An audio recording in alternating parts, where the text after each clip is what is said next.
మొదటి వాక్య భాగము సంఖ్యాకాండము 14వ అధ్యాయము 1 నుంచి 5 వచనములు. మిస్సెస్ రమేష్ గారు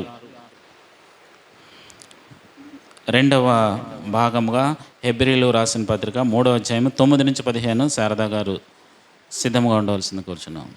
సంఖ్యాకాండం 14:1-5 చదువుతున్నానండి. అప్పుడు ఆ సర్వ సమాజం ఎలుగెత్తి కేకలు వేసెను. ప్రజలు ఆ రాత్రి ఎలుగెత్తి ఏడ్చిరి. మరియు ఇజ్రాయేలీలందరూ మోషే అహరోనుల పైని సనుగుకొనిరి. ఆ సర్వ సమాజము, అయ్యో, ఐగుప్తులో మేమేల చావలేదు, ఆ అరణ్యమందు మేమేల చావలేదు, మేము కత్తివాత పడినట్లు యెహోవా మమ్మను ఈ దేశంలోనికి ఎలా తీసుకుని వచ్చెను, మా భార్యలు మా పిల్లలు కొల్లపోవుదురు, తిరిగి ఐగుప్తుకు వెళ్ళుట మాకు మేలు కాదా అని వారితో అనిరి.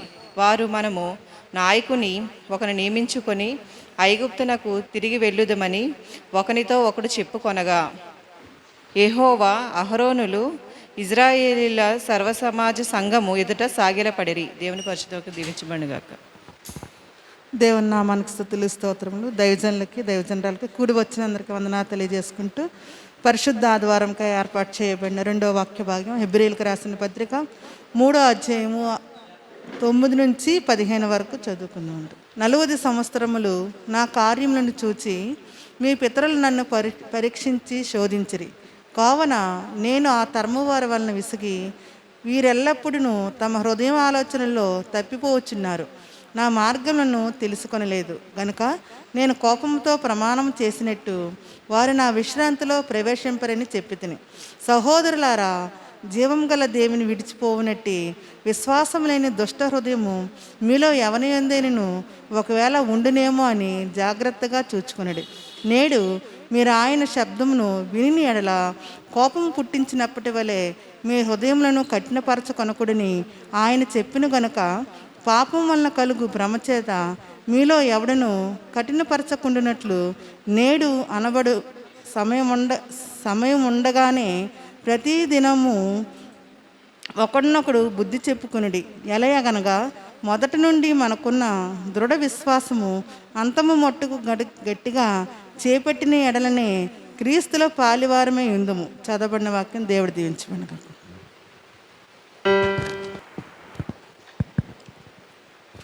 మనమందరము అలాగనే కూర్చొని ఉండి ఆంధ్ర క్రైస్తవ కీర్తన నుంచి 407వ పాటను పాడుకుందాము. ప్రీతి గల మన యేసు.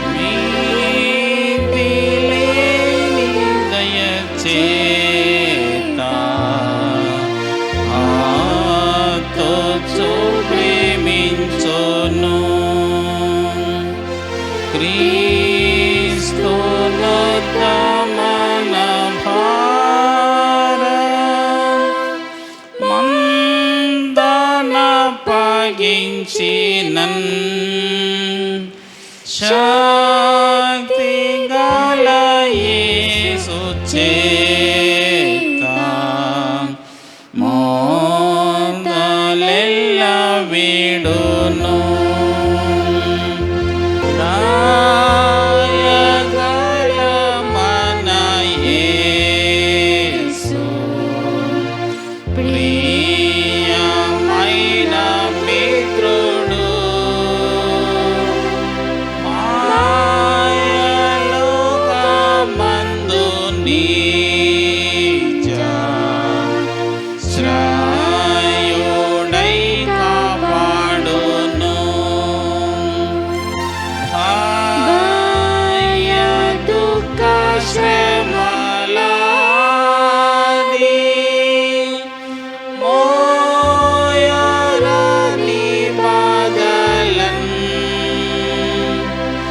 జయ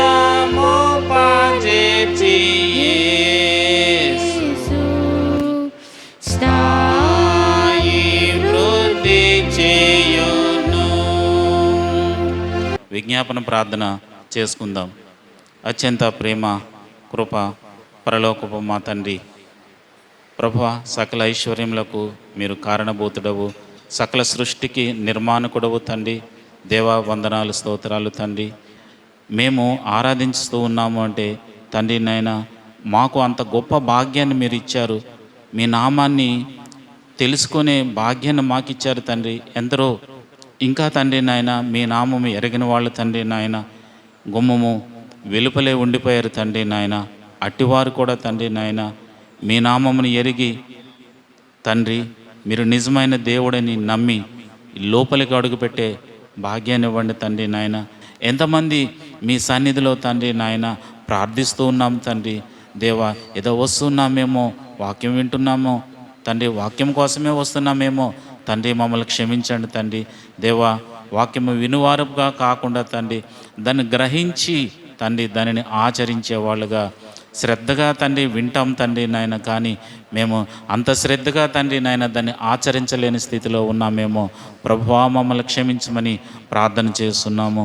ఈ యొక్క ఆరాధన తండ్రి నాయన ఆది నుంచి అంతవరకు మీరు నడిపించమని, ప్రత్యేకంగా ఈ యొక్క మందిరము చుట్టూ తండ్రి నాయన మీ యొక్క పరిశుద్ధ సన్నిధి తండ్రి నాయన ఇక్కడ నిలవరించి తండ్రి నాయన చెప్పబడుతున్న వాక్యంను తండ్రి నాయన శ్రద్ధగా తండ్రి మేమంతా ఆలకించి తండ్రి నాయన దానిలో ఉన్న సత్యాన్ని మేము గ్రహించి అట్టి విధముగా మేము నడుచుకునే స్థితి మాకు దయచేయమని ఈ కొద్ది విన్నపాలు నజరేయుడైన యేసుక్రీస్తు పుణ్యనామమున అతి వినయముగా బ్రతిమాలి వేడుకొంచున్నాము మా తండ్రి.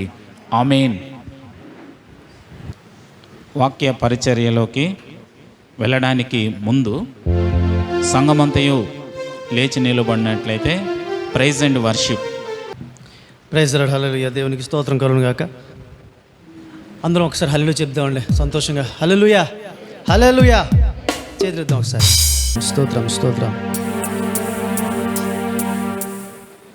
హల్లెలూయా, హల్లెలూయా, స్తోత్రం అనేటువంటి ఈ కారస్ పాడుట ద్వారా దేవుని మహిమపరుద్దాం. వచ్చిన వాళ్ళందరూ కూడా మాతో కలిసి పాడండి. రాని వాళ్ళు చప్పట్లు కొడుతూ దేవుని మహిమపరచాల్సిందిగా ప్రభువుపేట మనం చేస్తున్నాం.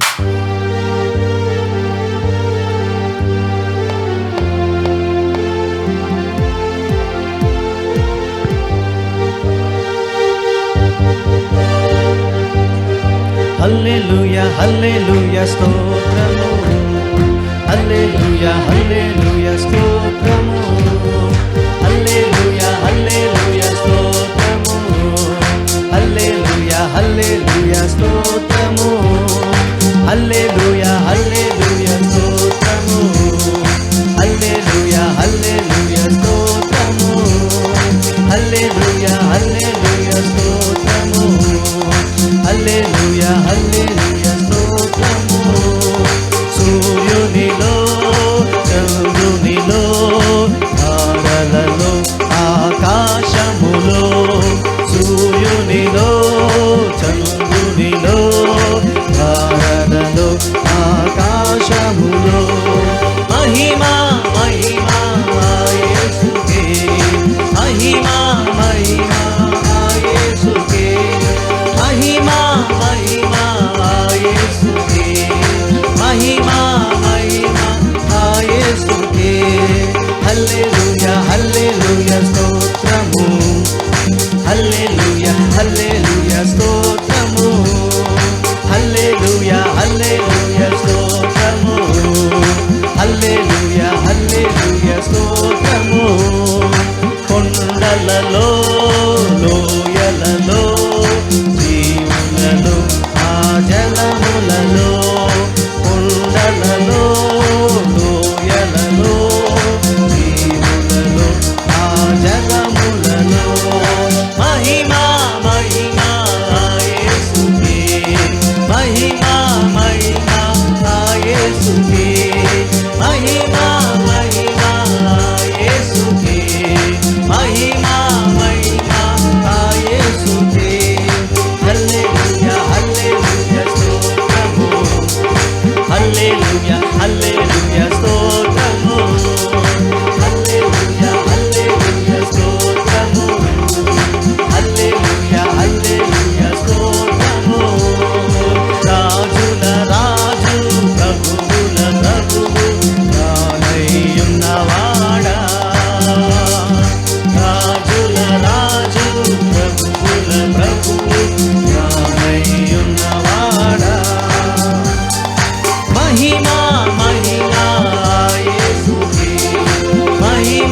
హల్లెలూయా. మరోసారి ప్రభుని స్తుతిస్తూ కనపరుస్తూ ప్రియా దేవుని బిడ్డలారా, మరొక పునరుత్థాన దిన శుభాలు మీకు కలుగును గాక.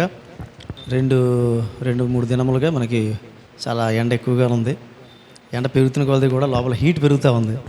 ఈ మధ్యకాలంలో ఈ వ్యాక్సిన్స్ వేసుకోవడం వలన హీట్ పెరుగుతూ ఉంటే కొంచెం బాగా నీరసం వచ్చేస్తుంది, చెమటలు పడడం ఇటువంటివి జరుగుతూ ఉంది. అది కూడా దేవుడు నడిపిస్తున్నాడు, చాలా సంతోషం. మరి దేవుని యొక్క ఉచితమైన కృపను బట్టి మరి 2 వ్యాక్సిన్లు కూడా వేసుకోవడానికి దేవుడు తన కృప చూపించాడు. మరి ఎలీషా భార్య యమున ద్వారా 2 వ్యాక్సిన్స్ కూడా మేము వేసుకోవడానికి దేవుడు తన కృప చూపించాడు. మరి మీరు కూడా వ్యాక్సిన్స్ వేసుకున్నారని నేను అనుకుంటాను. ఒకవేళ వేసుకోలేనటువంటి ఎందుకంటే సామాజిక బాధ్యత కూడా మనకు ఉండాలా క్రైస్తవులం కాబట్టి. ఇది ఒకరితో సమస్య కాదు. వ్యాక్సిన్ వేసుకుంటే నేను బ్రతుకుతాను కాదు, వ్యాక్సిన్ వేసుకుంటే నా వాళ్ళు ఇంకోటి చచ్చిపోకుండా ఉంటాడని ఉద్దేశంతో. అది మన క్రిస్టియన్ కాన్సెప్ట్. అది వరల్డ్లీ కాన్సెప్ట్ ఏంటంటే వ్యాక్సిన్ వేసుకుని నేను బ్రతుకుతాను. ఇక్కడ క్రిస్టియన్ కాన్సెప్ట్ ఏంటంటే నేను వ్యాక్సిన్ వేసుకుని పక్కడు బతుకుతాడు. అదనమాట, రైట్? సో దేవుని స్తోత్రం కలుగును గాక. ఓకే, చాలా సంతోషం. హెబ్రీయులకు రాసినటువంటి పత్రిక 3వ అధ్యాయము 12వ వచనం ఒకసారి చదువుకుందామండి. సహోదరులారా, జీవము గల దేవుని విడిచిపోనట్టి విశ్వాసము లేని దుష్ట హృదయము మీలో ఎవని యందైనను ఒకవేళ ఉండునేమో అని జాగ్రత్తగా చూసుకోండి, రైట్? హెబ్రీయులకు రాసిన పత్రిక 3వ అధ్యాయంలో కొన్ని వచనాలు మనం ఈ రోజున ధ్యానం చేయబోతున్నాం అనమాట. హెబ్రీ గ్రంథకర్త ఎవరు అని అడిగితే టక్కున మనం జవాబు చెప్పేది ఎవరంటే పౌలు. కానీ సర్వసాధారణంగా హెబ్రీ పత్రిక గురించి చెప్పేటప్పుడు మాత్రం అపోస్తలుడైన పౌలు భక్తుడు రాసిన హెబ్రీయులకు రాసిన పత్రిక అని మనం ప్రస్తావించాం. ఎందుకంటే హెబ్రీ పత్రిక పౌలు గారు రాశారు అనడానికి సరైనటువంటి ఆధారాలు లేవు. క్రీస్తు శకము 400 నుంచి 1600 వరకు కూడా పౌలే రాశాడు అనేటువంటి ఒక ఆలోచన ఉన్నప్పుడు కూడా అక్కడి నుంచి కూడా ఒక అనుమానం అనేటువంటిది మొదలైంది. ఎందుకంటే పౌలు గారి శైలి వేరు. హెబ్రీ పత్రిక మిగతా పత్రికలు కొరింథీయులకు రాసిన పత్రిక, ఎఫెసీయులకు రాసిన పత్రిక, ఫిలిప్పీయులకు రాసిన పత్రిక, కొలస్సీయులు, తెస్సలోనికీయులు, తిమోతి, తీతు, ఫిలోమోన్ ఇవన్నీ చూసినప్పుడు ఈ పత్రికలతో హెబ్రీ పత్రికను కానీ ఒకవేళ పోల్చినట్లయితే హెబ్రీ పత్రికలో చాలా విభిన్నమైనటువంటి కోణాలు కనబడతాయి, చాలా విభిన్నమైనటువంటి శైలి కనబడుతుంది. చాలా షార్ప్ లాంగ్వేజ్ ఉపయోగిస్తాడు. అందుచేత కొన్ని ఇన్వెస్టిగేషన్స్ చేసి బహుశా ఇది అపోల్లో రాసి ఉండొచ్చు అని కొందరు, లేదా బర్నబాస్ రాసి ఉండొచ్చు అని కొందరు అభిప్రాయపడ్డారు. అయితే తదుపరి కాలంలో వాళ్ళు రాసి ఉండొచ్చు, కానీ ఇప్పటికీ కూడా ఎక్కువ మంది విశ్వసించేది మాత్రం క్రైస్తవ లోకం విశ్వసించేది ఇది అపోస్తలుడైన పౌలు భక్తుడే. ఎందుకంటే ఆయనకు దేవుడు ఒక మంచి స్థలాన్ని తెచ్చాడు. ఏంటంటే ఏరియా వైజ్గా ఆయన స్ట్రాటజీ మార్చుకుంటూ వెళ్తాడు. మనుషులను బట్టి భాష కూడా మారుస్తాడు. ఆయన మాట్లాడే భాష మారుస్తాడు, రాసే భాష కూడా మారుస్తాడు. ఎందుకంటే అతను ఒక విధంగా చెప్పాలంటే దేవుని యొక్క మహాకృపను బట్టి మహాకళా కోవిదుడు. ఆయన హీబ్రూ భాషలోను నిష్ణాతుడు, ధర్మశాస్త్రంలోను నిష్ణాతుడు, గ్రీక్లో నిష్ణాతుడు, అరమైక్లో నిష్ణాతుడు.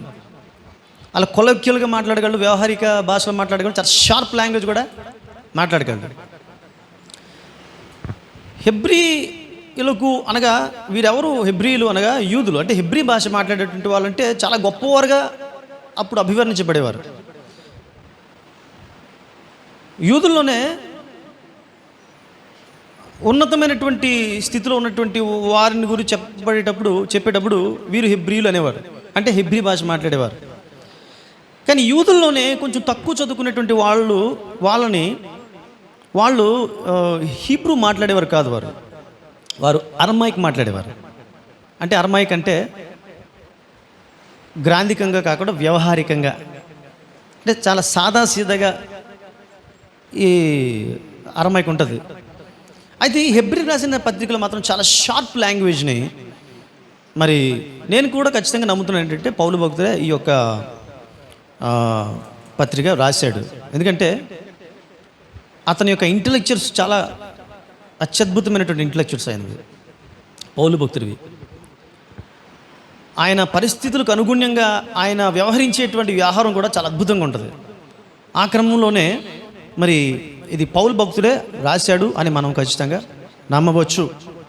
అఫ్కోర్స్ ఇప్పుడు పౌలు కాకపోతే అప్పుల్లో, లేకపోతే బర్నబాస్, వీరు ఎవరైనా సరే వీరు టాప్ మోస్ట్ మంచి నిష్ణాతులు, దేవుని పట్ల మహా ఆసక్తి కలిగినటువంటి వారు, అద్భుతమైనటువంటి పరిచర్యలు సలిపినటువంటి వారు కూడా అభివర్ణించబడ్డారు. సో జస్ట్ ఫర్ ఇన్ఫర్మేషన్ అన్నమాట ఈ విషయం మీకు తెలియజేస్తున్నాను. ఎవరిని అడ్రస్ చేస్తున్నాడు పౌలు భక్తుడు లేదా హెబ్రీ గ్రంథకర్త? ఎవరిని అడ్రస్ చేస్తున్నాడు అంటే యూదుల్ని అడ్రస్ చేస్తున్నాడు. ఎవరు ఈ యూదులు అంటే కన్వర్ట్ జ్యూస్ అనమాట. అంటే యూదులుగా ఉంటూ యేసుక్రీస్తు ప్రభువారిని విశ్వసించినటువంటి వారు, క్రిస్టియానిటీని అనుసరిస్తున్నటువంటి యూదులకు రాసినటువంటి పత్రిక ఇది. వారిని హెబ్రీలుగా ప్రస్తావించడం జరిగింది. వారి యొక్క అప్పుడున్నటువంటి కాంటెక్స్ట్ ప్రకారం చూసినట్లయితే వారు చాలా కష్టాల్లో ఉన్నారు. ప్రభువుని విశ్వసిస్తున్నందుకు చెరసాల్లో వేస్తున్నారు, సంఖ్యలు వేస్తున్నారు, కొరడాలతో కొట్టిస్తున్నారు, సిలువ వేస్తున్నారు, భయంకరంగా హింసిస్తున్నారు. ఎందుకంటే యేసుక్రీస్తు ప్రభువారు ఒక రాజు అనేటువంటి ఒక ఆలోచన ఉంది. రోమా చక్రవర్తి తప్పిస్తే ఇంకొక రాజు ఉండడానికి వీల్లేదు అనేటువంటి ఆలోచన. ఆ ఆలోచనను బలపరిచేటువంటి యూదులు, పరిసయ్యులు, శాస్త్రులు. ఆ క్రమంలో యూదా మతంలో ఉంటూ యేసు ప్రభువుని విశ్వసించేటువంటి వారికి భయంకరమైనటువంటి శ్రమలు వచ్చాయి. అలాంటి శ్రమల కాలంలో ప్రభువారిని విశ్వసించినటువంటి యూదుల నుంచి వీరికి ఒత్తిడి వస్తుంది. ఎందుకురా ఆయన శ్రమలు పడతారు? ఇన్ని శ్రమలు పడుతున్నప్పుడు నేను ఎవడు రక్షిస్తున్నాడు మిమ్మల్ని? పురాతన కాలం నుంచి కూడా, మోసే కాలం నుంచి కూడా మనం ఒక మతానికి, మనం ఒక ఆచారాన్ని కట్టుబడి ఉన్నాం. ఇప్పుడు ఆడెవడో వచ్చాడు, కొత్త నిబంధన అంటున్నాడు, నా రక్తం వలన మీకు శుద్ధి అంటున్నాడు. ఆడి మాటలు నమ్మేసి మీరు మోసపోయి మన యూదు మత ఆచారాన్ని మీరు భ్రష్టు పట్టిస్తున్నారు, యెహోవా దేవుని విసర్జిస్తున్నారు, యెహోవా దేవునికి వ్యతిరేకంగా వెళ్తున్నారు. కాబట్టి ఇలాగూ చేయటం వలన మన ఆచారానికి, మన మతానికి మీరు చాలా విఘాతం కలిగిస్తున్నారు. దీనివల్ల దేవుని కోపానికి మీరు గురైపోతారు. కాబట్టి వెంటనే మీరు మతాన్ని మార్చుకోండి. మతం మార్చుకోవడం వల్ల మీకు రెండు ఉపయోగాలు ఉన్నాయి. దేవుడి నుంచి కూడా మీకు శాంతి కలుగుతుంది. తర్వాత మిమ్మల్ని ఏ చక్రవర్తి కూడా ఎవడ కూడా మిమ్మల్ని ముట్టడు అని ఆలోచన చెప్తుంటున్నప్పుడు క్రైస్తవ్యాన్ని స్వీకరించినటువంటి వారు ఆలోచనలో పడిపోయారనమాట. ఆ సందర్భంలో హెబ్రీలకు గ్రంథకర్త చాలా ఆవేదనతో వ్రాస్తున్నటువంటి పత్రిక ఇది. వీళ్ళు చాలా ప్రమాదాల్లో ఉన్నారు. రోమీలకు సంబంధించినటువంటి ప్రమాదం, రోమీల ద్వారా వచ్చేటువంటి ప్రమాదం. అయితే ఆ ప్రమాదం గురించి ఎత్తి చూపెట్టేది ఇక్కడ. జాగ్రత్త పడండి అంటున్నాడు. ఒకవేళ విశ్వాసాన్ని విడిచిపెట్టేసేటట్టు ఒకవేళ దుష్ట హృదయం కానీ మీలో ఎవరికైనా కలుగుతుందేమో, ఒకవేళ ఉందేమో, చాలా జాగ్రత్త, చాలా జాగ్రత్త. రోమారాజు మంచోడు కాదు, సిలివేసేస్తాడు, కొర్రలతో కుట్టించేస్తాడు, చంపించేస్తాడు అని చెప్పట్లేదు. దాని గురించి భయపడలేదు గ్రంథకర్త. జాగ్రత్త, యేసు ప్రభువుని కానీ ఒకవేళ విసర్జిస్తున్నారేమో, ఛాన్స్ కానీ కోల్పోతున్నారేమో, చాలా మంచి అద్భుతమైనటువంటి ఆపర్చునిటీ మిస్ అయిపోతున్నారేమో చూసుకోండి అని గ్రంథకర్త ఆవేదనతో యేసు ప్రభువుని విడిచిపెట్టేస్తున్నారేమో, యేసు ప్రభువుని విడిచిపెట్టేస్తే వారు నిత్యత్వాన్ని కోల్పోతారు అనేటువంటి ఒక వేదనతో ఈ యొక్క లెటరు ఈ జూయిష్ క్రిస్టియన్ పీపుల్కి వ్రాస్తూ ఉంటున్నాడు అన్నమాట. సో ప్రమాదంలోకి వెళ్ళి అతిపెద్ద ప్రమాదం ఈ లోకంలో ఏ ప్రమాదమైనా పర్వాలేదు, కానీ దేవుణ్ణి విడిచిపెట్టాడు మహా గొప్ప ప్రమాదం అంటున్నాడు ఈ గ్రంథకర్త. ఇది మన అనుభవాల్లో చూసినప్పుడు చాలా భయంకరమైనటువంటి ప్రమాదం ఇది. దేవుణ్ణి విడిచిపెట్టేసి మనం తిరుగుతున్నాము అంటే అర్థం ఏమిటంటే మనం చాలా ప్రమాదంలో ఉన్నామని అర్థం. దేనికి భయపడకపోయినా పర్లేదు, కానీ మనం భయపడాల్సినటువంటిది ఒకవేళ దేవుని విసర్జించి కానీ నేను తిరుగుతున్నానా, ఒకవేళ దేవుని విడిచిపెట్టేసానేమో, దేవునికి తిలోదకాలు ఇచ్చేసానేమో దేవుని ఆధ్యాత్మికతకు, ఆ విషయంలో చాలా భయపడాలి. ఎందుకంటే అది చాలా ప్రమాదకరమైనటువంటి విషయం. గ్రంథకర్త యొక్క ఉద్దేశం ఏమిటి అంటే, రక్షణ లేకపోయినా పర్వాలేదు, రక్షించబడడానికి అవకాశం ఉంది. రక్షణ పొందిన తర్వాత నువ్వు కానీ ప్రభువుని విసర్జిస్తున్నావు, అర్థం ఏంటంటే you are rejecting Christ. So నువ్వు మరలా వెనక్కి రావడానికి అవకాశం లేదు, నువ్వు చాలా ప్రమాదాలు ఉన్నావని చెప్తున్నాడు. ఇది మనం అప్లై చేసుకోవాలి ఖచ్చితంగా. సెల్ ఫోన్స్ ఆఫ్ చేయండి ప్లీజ్. మన జీవితంలో రక్షణ పొందినటువంటి వాళ్ళు ఎవరైతే ఉన్నారో వారి గురించి మనం చింతపడాల్సిన అవసరం లేదు. మనం చింతపడాల్సినటువంటి దేవుడు తెలుసండి, ఒకవేళ మనలో ఎవరైనా లేదా మన కుటుంబంలో ఎవరైనా సరే రక్షణ పొంది యేసు ప్రభువు అని విశ్వసించి ఒకవేళ ఆయనను విడిచిపెట్టేశారనుకోండి ఏదో కారణం చేత, వాళ్ళు చాలా భయంకరమైనటువంటి ప్రమాదంలో ఉన్నారని పరిశుద్ధాత్మ దేవుడు మనకు తెలియజేస్తున్నాడు ఈ యొక్క భాగం ద్వారా. దేవుని స్తోత్రం కలుగును. హల్లెలూయా. ఇక్కడ దేవుని విడిచిపెట్టడం అంటే గ్రంథకర్త ఏమంటున్నాడంటే 3వ అధ్యాయంలో హార్డనింగ్ హార్ట్ అంటున్నాడు. ఇంగ్లీష్ బైబిల్లో చేసేటప్పుడు హృదయాన్ని కఠినం చేసేసుకుంటున్నారు. ఇక్కడ 3వ అధ్యాయం 12వ వచనంలో ఒక మాట చెప్తున్నాడు, చూడండి అమ్మా. సోదరులారా, జీవము గల దేవుని విడిచిపోనట్టి విశ్వాసములేని దుష్ట హృదయం, ఈవిల్ హార్ట్ అంటున్నాడు.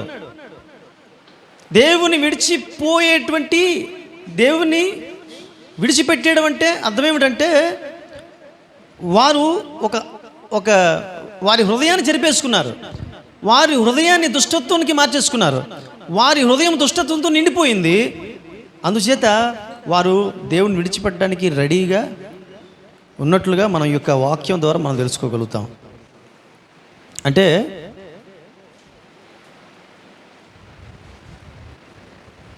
కొందరు ఎందుకు ప్రభువుని విశ్వసించకుండా దుష్ట హృదయం అంటున్నాడు ఇక్కడ, ఎందుకు కఠినపరిచేసుకుంటారంటే వారు చేయాల్సినటువంటి పాపాలకి వారి యొక్క మతమో లేకపోతే వారి యొక్క మార్గమో వారి విశ్వాసమో అడ్డుగా ఉంటుంది. ఇది దుష్ట హృదయం. రెండవది ఏమిటంటే అక్కడ యూదులకు ఉన్నట్టు సమస్య. రెండవది ఏంటంటే 3వ అధ్యాయం 15 వచనం, నేడు మీరు ఆయన శబ్దమును కోపము పుట్టించినప్పటి వలె మీ హృదయములను చాలమ్మా, మీ హృదయములను కఠినపరచుకొనకూడని ఏం చేశారు? ఈ 13వ అధ్యాయం 8 నుంచి 9 వచనాల్లో నేను చదువుతున్నాను చూడండి. ఏం చేశారు అంటే 3:8 నుంచి 9 వచనాలు చదువుతున్నాను. నేడు మీరు ఆయన శబ్దం వినియడల అరణ్యములో శోధన దినమందు కోపం పుట్టించినప్పుడు వేళ మీ హృదయములను కఠినపరచుకొనకుడి. 40 సంవత్సరములు నా కార్యములు చూచి మీ పితరులు నన్ను పరీక్షించి శోధించిరి. వీళ్ళు కఠినపరుచుకున్నారు, దేవుడితోటే ఉన్నారు, ఆయన కోపం రేపారు, ఆయనను శోధించారు. దేనికోసం శోధించారంటే హృదయాన్ని భ్రష్టపరచుకోవడం అనే అంశంలో 2 విషయాలు చెప్తున్నాను. ఒకటి ఏమిటంటే వారు చేయాల్సినటువంటి తప్పులు చేయకుండా ఈ మతం ఆపుతుంది లేకపోతే ఈ మార్గం ఆపుతుంది అనే ఆలోచనతో దేవుడు విడిచిపెట్టాడు ఒకటి. రెండోది, నాకు దేవుడు ఏదో చేయలేదు ఏదో ఇవ్వలేదు అనేటువంటి ఆలోచనతో దేవుడిని విడిచిపెట్టాడు. ఇక్కడ 2 దుష్ట హృదయం అంటున్నాడు, కఠినపరుచుకున్నాడు అంటున్నాడు. ఇశ్రాయేల్ ప్రజల గురించి ప్రస్తావిస్తున్నాడు. మరి దేవుని ఎందుకు విసర్జించారంట? దేనికోసం అంటే ఏదో ఇవ్వలేదని. ఏంటి ఇవ్వలేదు? వారు త్రోవలో ఉన్నారు, త్రోవలో ఉన్నప్పుడు ఆకలేసింది. ఆకలేస్తే ప్రభువా మాకు ఆకలేస్తుంది తండ్రి, మాకు బ్రెడ్ పెట్టు ప్రభువా అనాలా. ఈ బ్యాచ్ డిఫరెంట్ బ్యాచ్. ఇది ఈ అరణ్యంలో చంపేయడం తీసుకొచ్చావా? ఆకలేస్తుంది మోషే మాకు అన్నం కావాలి లేకపోతే బ్రెడ్ కావాలి అని అడగడం వేరు. వీళ్ళు అలా కాదు, అరణ్యంలో చంపడానికి తీసుకొచ్చావా? సో దాహం వేసింది, ఏం కావాలి? నీళ్ళు కావాలా? అయితే మోషే నాయకుడిని అడగాల, ప్రార్థన చేయాలా? అది పద్ధతి. అలా కాదు, దాహాన్ని చచ్చిపోతున్నాం మేము, సరే పలానాది ఏదో తినాలని ఉంది, ఫిష్ మటనో ఏదో ఒకటి తినాలని ఉంది. ఐగుప్తు బెస్ట్. అంటే ఎలా చూడండి, ఒకవేళ మన పిల్లలే కానీ ఇలా మాట్లాడితే నాలాటుడికైతే ఇంకొక లెక్కలో ఉంటుంది అనమాట కోపం. ఇంకెలాగలాగా ఉండదు అనమాట. ఆ తర్వాత నా మాటలు ఇంకా చాలా డిఫరెంట్గా ఉంటాయి. నాన్న అది కావాలి, నేను అది తినాలనిపిస్తుంది అని చెప్పడం వేరు. మా ఫ్రెండ్ వాళ్ళ నాన్న బెటరు అని అన్నది అనుకోండి, ఎలా ఉంటుంది చెప్పండి. మిమ్మల్ని అంటే మీలో సౌమ్యులు ఉన్నారు, పెద్ద పెద్ద రియాక్ట్ కాకపోవచ్చు. నేను అలా కాదు, మరి ఏం చేస్తాం, యెహోవా దేవుడి బ్యాచ్ మేమంతా. వీళ్ళదనమాట. దేవుడిని విడిచిపెట్టడం కారణం ఏంటి? 40 సంవత్సరాలు భరించాడు దేవుడు. కారణం ఏంటి? ఏదో ఇవ్వలేదు. ఇప్పుడు బ్రెడ్ ఇవ్వలేదు, మాకు రొట్టె ఇవ్వలేదు, మాకు ఇప్పుడు దాహం వేస్తుంది అంటే వాళ్ళకి దాహం అంటే వాళ్ళకి ఏంటి, దాహం వేసింది అని అనిపించగానే వాళ్ళకి ఒక వాటర్ కనబడేవాళ్ళు అక్కడ. ఆకలి వేసింది అనిపించగానే వాళ్ళకక్కడ ఆహారం కనబడేవాళ్ళు. వాళ్ళకి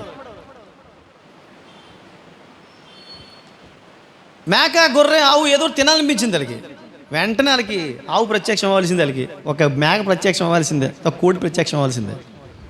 లేకపోతే అక్కడే బాగుంది మాకు అంటే. దీన్ని ఏమంటారు? ఎమోషనల్ బ్లాక్మెయిల్ అంటారు చూడండి. ఒక విధంగా చెప్పాలంటే దేవుడిని ఎమోషనల్ బ్లాక్మెయిల్ చేస్తున్నారు వీళ్ళు. సో దేవుణ్ణి శోధించారంట. దీని కారణం చేత దేవుణ్ణి కోపము వారు రప్పించారు. సో ఇశ్రాయేలీలు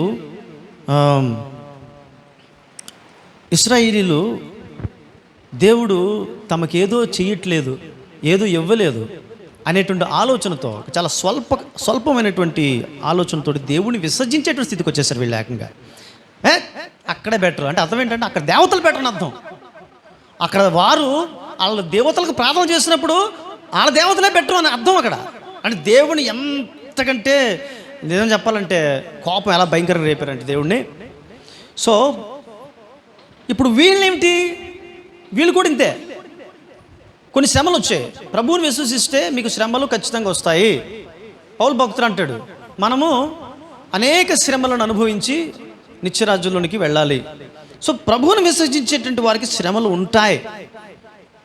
ఇది అప్పటి కాలంలో అపోస్తులు కావచ్చు, దేవుని సేవకులు కావచ్చు, వారు కంఠోపాఠంగా చెప్పినటువంటి మాటలు ఇవి. ఫస్ట్ బాగానే ఉన్నది అన్నారు, మా కోసం యేసు ప్రభు అన్ని శ్రమలు పడ్డాడు కదా, ఆయన కోసం మేము ఎన్ని శ్రమలైనా పడతాం అని వాగ్దానం చేసుకుని వచ్చినటువంటి వాళ్ళు ఇప్పుడు వీళ్ళు ఈ మాట చెప్పగానే, అంటే నాన్ క్రిస్టియన్ జ్యూస్ ఈ మాట చెప్పగానే వారు ఆలోచనలు పడిపోయారు. అవునరా, వాళ్ళు చెప్పింది కరెక్టే కదరా, ఎందుకురా మనకి బాధ, మన ఆచారం ఏంట్రా, మన దేవుడు ఏంట్రా, మనదంతా చాలా రిచ్ రిలీజియన్ రా మంది, ఇదేంట్రా దిక్కు ముక్కు లేనివాడు కూడా అనాథలాగా చచ్చిపోయినాడు, ఒక శాపగ్రస్తుడు చచ్చిపోయినాడు, మనము ఆయన వెంటనే వెళ్తున్నాం ఏంట్రా, మనం ఆలోచన చేద్దాంరా అని ఆలోచన చేస్తున్నాం. వీడు ఆల్రెడీ యేసుప్రభుని విడిచిపెట్టడానికి ఖబర్దార్ అంటున్నాడు ఇక్కడ గ్రంథకర్త. జాగ్రత్త, ఆల్రెడీ మీరు విశ్వసించారు,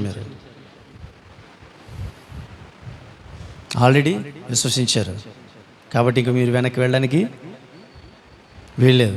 విశ్వసించకపోతే పర్వాలేదు, ఒకసారి ప్రభువుని విశ్వసించారు, మీరు విశ్వసిస్తే చాలా ప్రమాదాల్లో పడిపోతారు, చాలా జాగ్రత్త, మీరు చాలా మంచి ఆపర్చునిటీ మిస్ అయిపోతారు అని ఇక్కడ గ్రంథకర్త తెలియజేస్తున్నాడు. అంటే వీళ్ళు శ్రమలు తట్టుకోలేక, లేకపోతే యేసు ప్రభువుని వీరు కలిగి ఉంటే ద్వారా వారికి సంబంధించినటువంటి కొన్ని కోరికలు తీర్చుకోవడం అవకాశం లేదు అనేటువంటి ఆలోచనతోటి ప్రభుని విసర్జించాలనేటువంటి ఆలోచనతో వచ్చినప్పుడు గ్రంథకర్త ఈ మాటలను రాస్తుంటాడు. దేవుని స్తోత్రం కలుగునుగాక. హల్లెలూయా.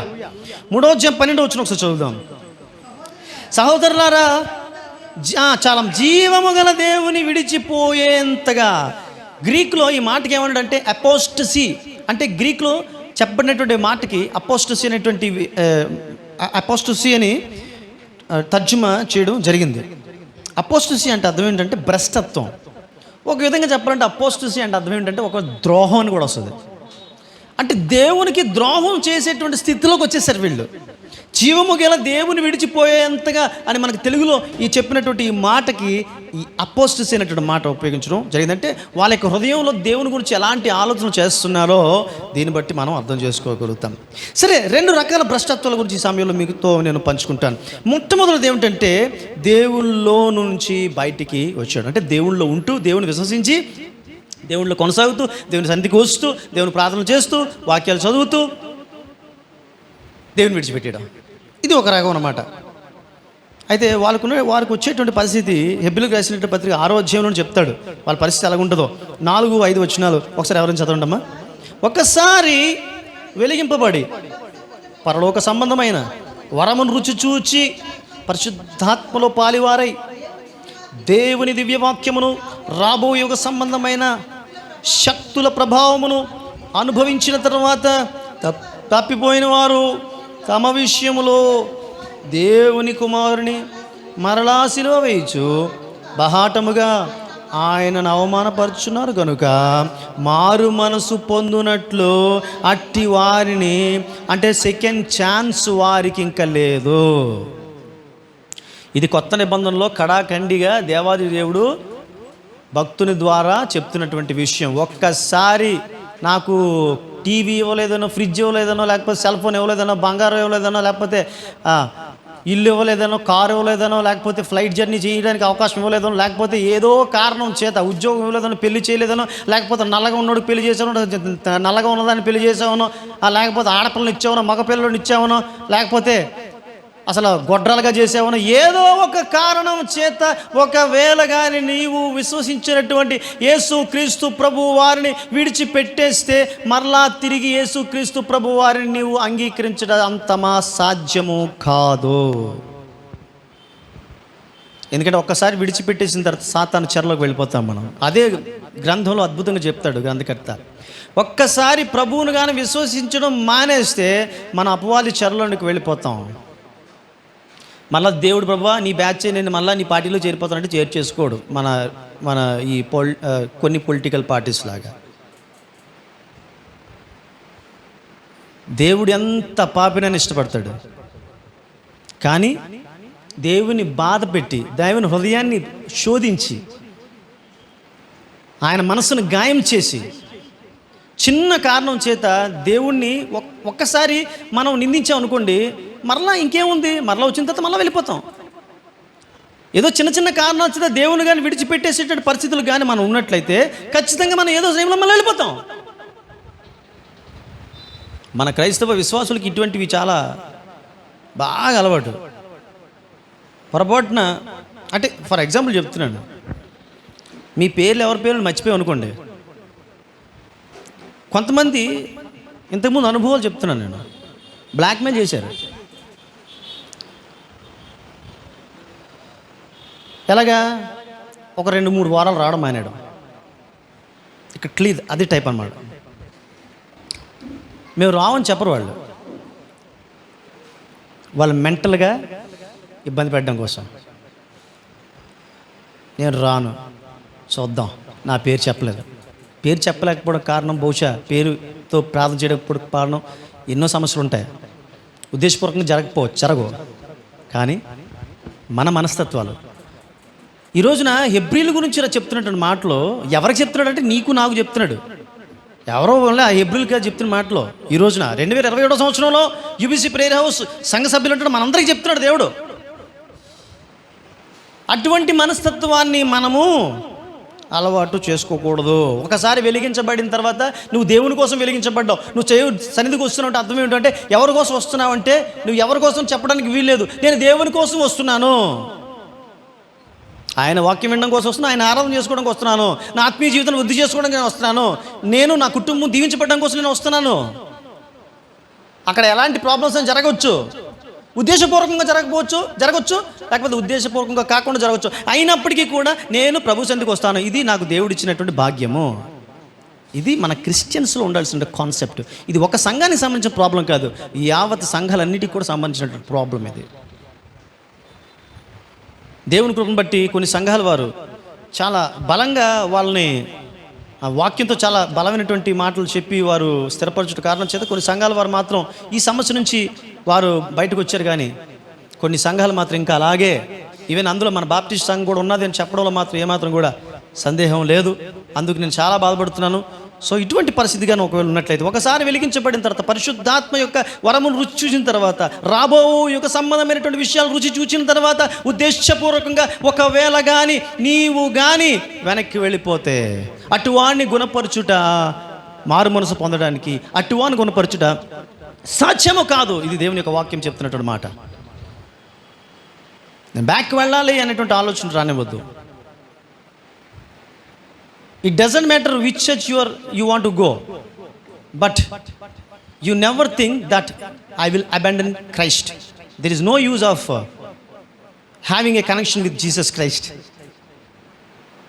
ఈ ఆలోచన ఎప్పుడు కూడా మన మనసులోనికి మనం ఎవరూ కూడా రానివ్వద్దు, ఆహ్వానించొద్దు.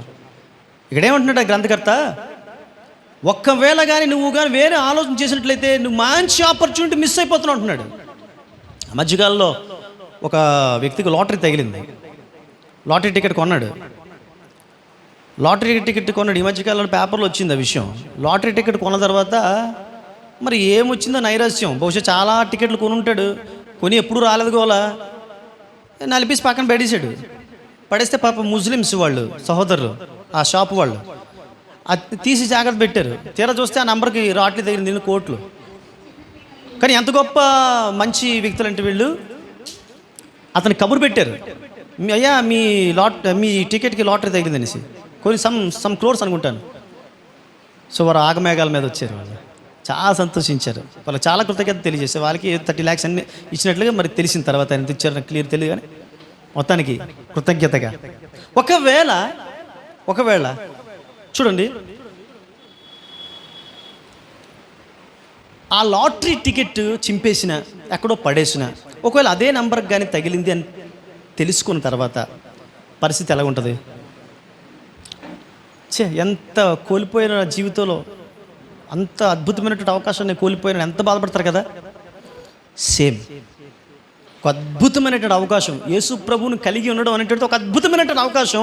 ఆయన కలిగి ఉండడం ద్వారా వచ్చినటువంటి శ్రమలు ఏవైతే ఉన్నాయో అవి తృణప్రాయం. ప్రభువారుని కలిగి ఉండుట ముందు ఇవన్నీ దిగతోడు పంటాడు ఈ భక్తుడు. ఆ ఛాన్స్ని మీరు మిస్ అయిపోతున్నారు. ఆ ఛాన్స్ మీరు మిస్ కావద్దని ఈ యొక్క భక్తుడు తెలియజేస్తున్నాడు. సో మొట్టమొదటి భ్రష్టత్వం దేవునితో ఉండే బయటికి వెళ్ళిపోయేటువంటి, దేవుని రిజెక్ట్ చేసేటువంటి అనుభవం. దేవునిలో ఉంటూ దేవుని సన్నిధికి వస్తూ సో బయటికి వెళ్ళిపోయేటువంటి భ్రష్టత్వం అనమాట. అంటే విడిచిపెట్టేసాడు. రెండో భ్రష్టత్వం దేవునితో జాగ్రత్తగా ఆలకించండి. దేవునితో ఉంటూ దైవ వ్యతిరేక కార్యాలకు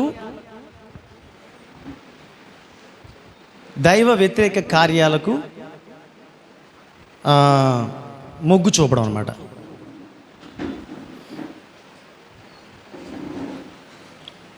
రెండో భ్రష్టత్వం. మొట్టమొదటి భ్రష్టత్వం ఏంటంటేనండి, మొట్టమొదటిది దేవునిలోనికి వచ్చి ఏదో కారణం చేత దేవుని విడిచిపెట్టేయడం మొట్టమొదటిది. రెండవది దేవునిలో ఉంటూనే దైవానికి వ్యతిరేకమైనటువంటి కార్యాలని సాగించడం. జూడస్ దేవుని యొక్క శిష్యుడైనటువంటి యోధ, అతడు యేసుక్రీస్తు ప్రభు వారి యొక్క శిష్యుడు అయ్యిండు కూడా, ఆయనతో ఉండు కూడా మరి ఆయనకి ఎటువంటి ద్రోహం చేశాడో మరి యోధని గురించి మనకి తెలుసు. ఇక్కడ ఈ 3వ అధ్యాయం ఎబ్రీయులకు రాసిన పత్రికలో 3వ అధ్యాయంలో 9వ వచనంలో ప్రభువారు మాట్లాడుతూ 40 ఏండ్లు నా కార్యము వారు చూచారు, అయినా వారు నన్ను శోధించారు అని ప్రభువారు తెలియజేస్తున్నారు. అంటే ప్రభువారితోనే ఉన్నారు. మోషేతో పాటు వచ్చినటువంటి జనాంగంలోనే ఉన్నారు వాళ్ళు. కానీ మరి దేవుణ్ణి శోధించినట్లుగా మనము చూడగలుగుతాం. అంటే దేవునితో ఉంటూనే దేవునికి వ్యతిరేకంగా ఉండడం అన్నమాట. ఇది పాయింట్. దేవునితో ఉంటూ దేవునిలో ఉంటూ దేవునికి వ్యతిరేకంగా ఉండడం అంటే దేవునికి ఇష్టం లేనటువంటి కార్యములు చేయుట ద్వారా దేవునికి వ్యతిరేకంగా ఉండడం. దీనికి సొల్యూషన్ ఏమిటి? ఇక్కడ హెబ్బీ గ్రంథకర్త చెప్తున్నాడు, దానికి ఒక సొల్యూషన్ చెప్తున్నాడు. 15 వచనం వస్తే చదవండి అమ్మా.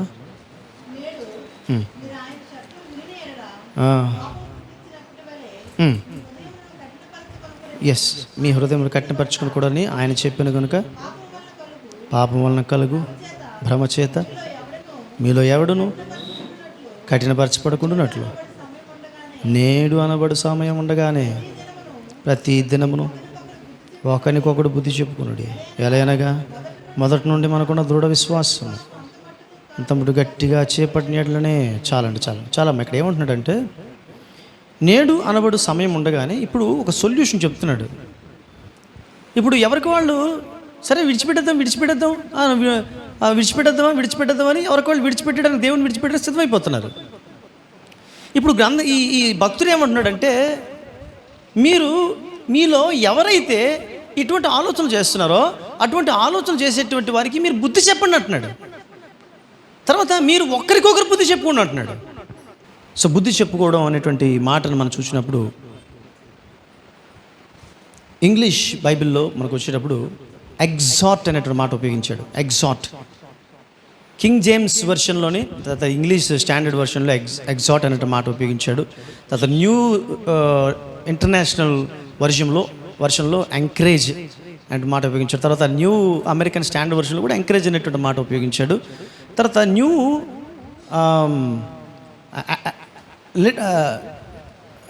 ఎన్ఎల్టీ బైబిల్లో వార్న్ ఈచ్ అదర్ అంటాడు. ఇప్పుడు చెప్పేటటువంటి మాట చాలా జాగ్రత్తగా మీరు ఆలోచించాలి. అంటే అసలు పాయింట్లోకి మనం వచ్చేసాం. అసలు ఈ ప్రాబ్లం వచ్చింది. ఇప్పుడు సంఘంలో ఒక సమస్య వచ్చింది. ఈ ప్రజలు దేవుని విడిచిపెట్టేయాలంటే ఆలోచన వచ్చేసారు. యేసుప్రభుని విడిచిపెట్టేద్దాం అనుకుంటున్నారు. సరే, ఇప్పుడు ఈ ప్రాబ్లం సొల్యూషన్ మీ దగ్గరే ఉంది. ఇప్పుడు మీరు చేయాల్సింది ఏమిటంటే, మీరు ఒకరికొకరు బుద్ధి చెప్పుకోవాలి. సంఘానికి ఇవ్వబడినటువంటి బాధ్యత ఏంట బాధ్యత అంటే, you have to encourage one another, each other. ఒక వర్షన్ ప్రకారం అయితే ఎంకరేజ్ చేసుకోవడం అన్నమాట. ఎంకరేజ్ చేయడం అర్థం ఏమిటంటే, సార్ బుద్ధి జ్ఞానం ఉందా లేదా నీకు, వెళ్ళిపోవచ్చా, దేవుని విడిచిపెట్టి వెళ్ళకూడదు, దేవుని విడిచిపెట్టేసి చాలా ఇబ్బంది అయిపోతుంది. ఒక వర్షన్లో ఎగ్జార్ట్ అన్నాడు, బుద్ధి చెప్పుకోవాలంట. ఒక వర్షన్లో అంటున్నాడు వార్న్ చేసుకో, చాలా జాగ్రత్త సుమా. కానీ ఈ మూడిట్లో కూడా నేను వార్న్ అనేటువంటి దానికి ఆప్ట్ చేసుకుంటాను ఎక్కువ. ఎందుకంటే వార్న్ అంటే హెచ్చరించడం అనమాట. ఒకరినొకరు హెచ్చరించుకోవాలి. సంఘంలో దేవుడు మనకి ఇచ్చిన బాధ్యత ఏమిటంటే, ఒకటి ప్రార్థన చేయడం, ఒకటి పాటలు పాడడం, దేవుని ఆరాధన చేయడం, మరొకటి నడిపించడం, వాక్యం చెప్పడం, లేకపోతే ఏదో పరిచయం చేయడం. సో మన బాధ్యత అక్కడితో అయిపోయింది అని అనుకుంటాం. ఇక్కడ వచ్చిన సమస్య ఏంటంటే, అక్కడ ఒక సంఘంలో ఒక సమస్య వచ్చింది, అదే ఒక సమాజంలో ఒక సమస్య వచ్చింది. ఆ సమస్యకు ఏమంటున్నాడంటే, మీరు ఒకరిని ఒకరు బుద్ధి చెప్పుకోండి, వార్న్ చేసుకోండి. మీరు సంఘంలో మన అందరికి కూడా దేవుడు ఇంకొక బాధ్యత ఇచ్చాడు. ఏమిటో తెలుసండి, సంఘం అన్ని విధాల శ్రేయస్కరంగా ఉండుటకు గాను సంఘం ఏం చేయాలంట, సంఘంలో ఎవరైతే ఆత్మీయంగా దిగజారిపోతున్నారో, ఆత్మీయంగా బలపడలేకపోతున్నారో, బలపడినటువంటి వాళ్ళు ఎవరైతే దిగజారిపోతున్నారో అట్టి వారిని ఏం చేయాలంట, వార్న్ చెయ్యాలి అని వాక్యము క్లియర్ కట్గా తెలియజేస్తుంది అనమాట. వార్నింగ్. సంఘంలో ప్రైజింగ్ ఉండాలా, సంఘంలో వార్నింగ్ ఉండాలా, సంఘంలో ప్రేయర్ ఉండాలా, సంఘంలో ఎగ్జార్టేషన్స్ ఉండాలా, సంఘంలో ఎంకరేజ్మెంట్ ఉండాలా. అంటే ఎంకరేజ్మెంట్ అంటే చెయ్యి చెయ్యి చెయ్యి అని కాదు, అది కాదు ఎంకరేజ్మెంట్ అంటే. భలే ఉందో, అలా కాదు, అది కాదు ఎంకరేజ్మెంట్ అంటే. నువ్వు ఈ విధంగా ఉండడం వలన నీ ఆత్మీయత కోల్పోతావు, నువ్వు చాలా ఇబ్బందులు పడిపోతావు. కాబట్టి అటువంటి పనులు చేయకు అని వారిని బుద్ధి చెబుతూ వారిని దేవుళ్ళలో కొనసాగేటట్టు ఎంకరేజ్ చేయడం అంటే అది ఎంకరేజ్ చేయడం అంటే అక్కడ అర్థం. సో వీటన్నిటికీ మించి వార్నింగ్ అనేటువంటి మాట మాత్రం చాలా క్లియర్గా మనకి ఈ వార్నింగ్ అనేటువంటి మాట మనకి చాలా అవసరమైనటువంటి మాట. ఒకరినొకరు వార్న్ చేసుకోవాలి. సంఘ బిడ్డలు అయినటువంటి మనము ఒకరినొకరు వార్న్ చేసుకోవాలి. కడుపులో కంత ఉందయ్యా నీకు, మరి ఆపరేషన్ చేయాల్సి ఉంటుంది అని అంటాడు డాక్టరు. అప్పుడు అంటాడు డాక్టర్ గారు ఏదో మెడిసిన్ ఇవ్వండి, ఆపరేషన్ అంటే కష్టమండి అంటాడు. ఇప్పుడు వరకు డాక్టర్ చెప్పాడు. ఇప్పుడు ఏం చెప్తాడు? నీ కడుపులో కంతిగాని తీగిపోతుంది, చచ్చిపోతావు అంటాడు. That is warning. అది వార్నింగ్. అయ్యి బాబాయ్ చచ్చిపోతానా, రేపే చేసేయండి అంటాడు. That is warning. MBBS students సర్వసాధారణంగా ఫెయిల్ ఎవరు? కారణం ఏంటో తెలుసండి? సర్వసాధారణంగా ఎంత శుద్ధ దరిద్రుడికి తప్పిస్తే ఎంబీబీఎస్ ఫెయిల్ అయినటువంటి డాక్టర్స్ ఎవరు ఉండరు ఇన్ జనరల్గా. ఎందుకు తెలుసండి? వార్నింగ్. ఒక్క సబ్జెక్ట్లో కానీ నువ్వు ఫెయిల్ అయితే మరలా అన్ని సబ్జెక్టులు రాసుకోవాలి ఎంబీబీఎస్ వాళ్ళు. That's the warning. అంటే గ్రేట్ ఆపర్చునిటీని మనము మిస్ అయిపోతాం, లేదా మనం ఊహించినటువంటి బాధాకరమైన పరిస్థితుల్లోకి వెళ్ళాల్సిన పరిస్థితి వస్తుంది. This is the warning. So ప్రియదేవుని బిడ్డలారా, ప్రియదేవుని సంఘమా, సంఘంలో నేను కొనసాగుతున్నాను అంటే సంఘంలో ప్రతి వారి విషయం నాకు ఒక బాధ్యత ఉంది. అంటే సంఘం కోసం మొట్టమొదటి ప్రతి ఒక్కరి కోసం మనం ప్రార్థన చేయాలి. మన బాధ్యత ఎంత ఉంటుందో కొన్నిసార్లు మన ప్రార్థనా సమావేశాల్లోనే తెలిసిపోతూ ఉంటుంది. ఒక వ్యక్తి చాలా బాధతో చెప్తూ ఉంటారు, వెంటనే ఈ వ్యక్తి మాట్లాడేస్తూ ఉంటారు. అంటే ఆ బాధతో నాకు సంబంధం లేదు. అక్కడే తెలిసిపోద్ది వాళ్ళ మనస్తత్వం ఏంటున్నది. చాలా సింపుల్ మ్యాటర్ ఇది, మనకి ఎప్పుడు నిరంతరం జరిగేటువంటి మాట. ఒక వ్యక్తి చెప్తున్నప్పుడు పాస్టర్ గారు ఆ వ్యక్తి వైపు స్టేర్ చేస్తూ చాలా జాగ్రత్తగా ఆలకిస్తూ ఉంటున్నప్పుడు మిగతా వాళ్ళు మాట్లాడేసుకుంటారు. ఏంటంటే పోనీ ఏదో చిన్న చిన్న మాటలు, చిన్న చిన్న సమస్య కోసం అయితే పర్వాలే, వాళ్ళు ఎన్నో కష్టపడుతూ వాళ్ళు బాధ చెప్పుకుంటారు. ఆ బాధ చెప్తున్నప్పుడు పాస్టర్ గారు నాకు స్టార్ట్ చేస్తారు. అంటే అర్థం ఏంటి? ఆవిడ చెప్పింది కాదండి, ఆవిడ సమస్య పెద్ద సమస్య కాదు, నేను అనుభవిస్తున్న సమస్య పెద్ద సమస్య, నా సమస్య కోసం ప్రార్థన చేయండి. ఇక్కడ తెలిసిపోద్దండి మన తాలూకు డేటా అంతా కూడా. మనం ఎటువంటి ఆలోచన, సంఘ అభివృద్ధి కోసం ఎంతవరకు కాంక్షిస్తున్నాం అనేది ఇక్కడ మనకు తెలిసిపోద్ది. మనకి ఈ విషయంలో చాలాసార్లు నేను బాధపడుతున్నాను, ఇప్పటికీ కూడా అది కొనసాగుతూనే ఉంది. కానీ చర్చ్ అంటే ఒకరినొకరు వార్న్ చేసుకోవాలి, ఒకరినొకరు ఎంకరేజ్ చేసుకోవాలి. ఎందుకంటే ఎవరు కూడా పాడవకూడదు అనేటువంటి ఒక ఆలోచనతో సంఘము ఉండాలి. ఈ హెబ్రీయులకు రాసిన పత్రిక 10వ అధ్యాయం 24, 25వ వచనంలో కూడా ఒకరినొకరు హెచ్చరించుచు అనేటువంటి మాట ఉపయోగిస్తాడు. ఒకరినొకరు హెచ్చరించుచు, వార్న్ ఈచ్ అదర్. సంఘాలు ఎలాగైపోయాయి అంటే, సంఘాల్లో కొంతమంది బిడ్డలు ఫస్ట్ పేరెంట్స్ దగ్గర నుంచి వస్తే మనం పేరెంట్స్ లోగడ ఇలాంటి విషయాలు కొన్ని విషయాలు చెప్పడం జరిగింది. పేరెంట్స్ కళ్ళ ముందే పిల్లలు పిచ్చి వేషాలు వేస్తారు. అయినా సరే అది చాలామంది చూడడానికి చాలా ఇబ్బందికరంగా ఉన్నప్పుడు కూడా పేరెంట్స్కి ఏమీ పడదు. ఇలాంటి పరిస్థితులు సంఘాల్లో ఉన్నాయి. అది చాలా షేమ్ మన సైడ్ నుంచి. పిల్లలు క్లియర్గా పాడైపోతున్నారు. ఎవరితో తిరగడం వలన ఎటువంటి మాటలు వస్తున్నాయో తెలుసు, ఎవరితో మాట్లాడడం వలన ఏ టైప్లో జనాలు ఫీల్ అవుతున్నారు అనేది మనకు తెలుసు. ఒకవేళ ఇది కానీ ఎక్కువైతే, ఈ సమస్య కానీ జటిలమైనట్లయితే ఇది ఎంతవరకు వెళుతుంది అనేది తెలుసు.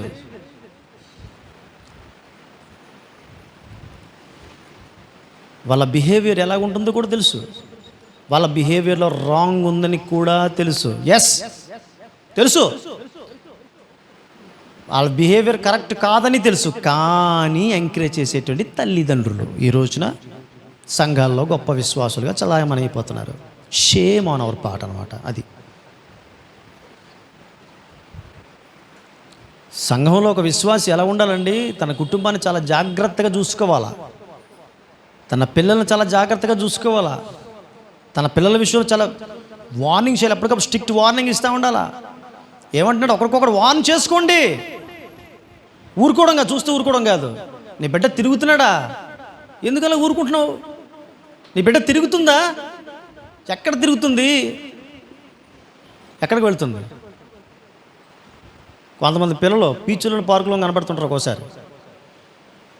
ఇవన్నీ కానీ చెప్పామనుకోండి పెద్ద పెద్ద గొడవలు అయిపోతాయి.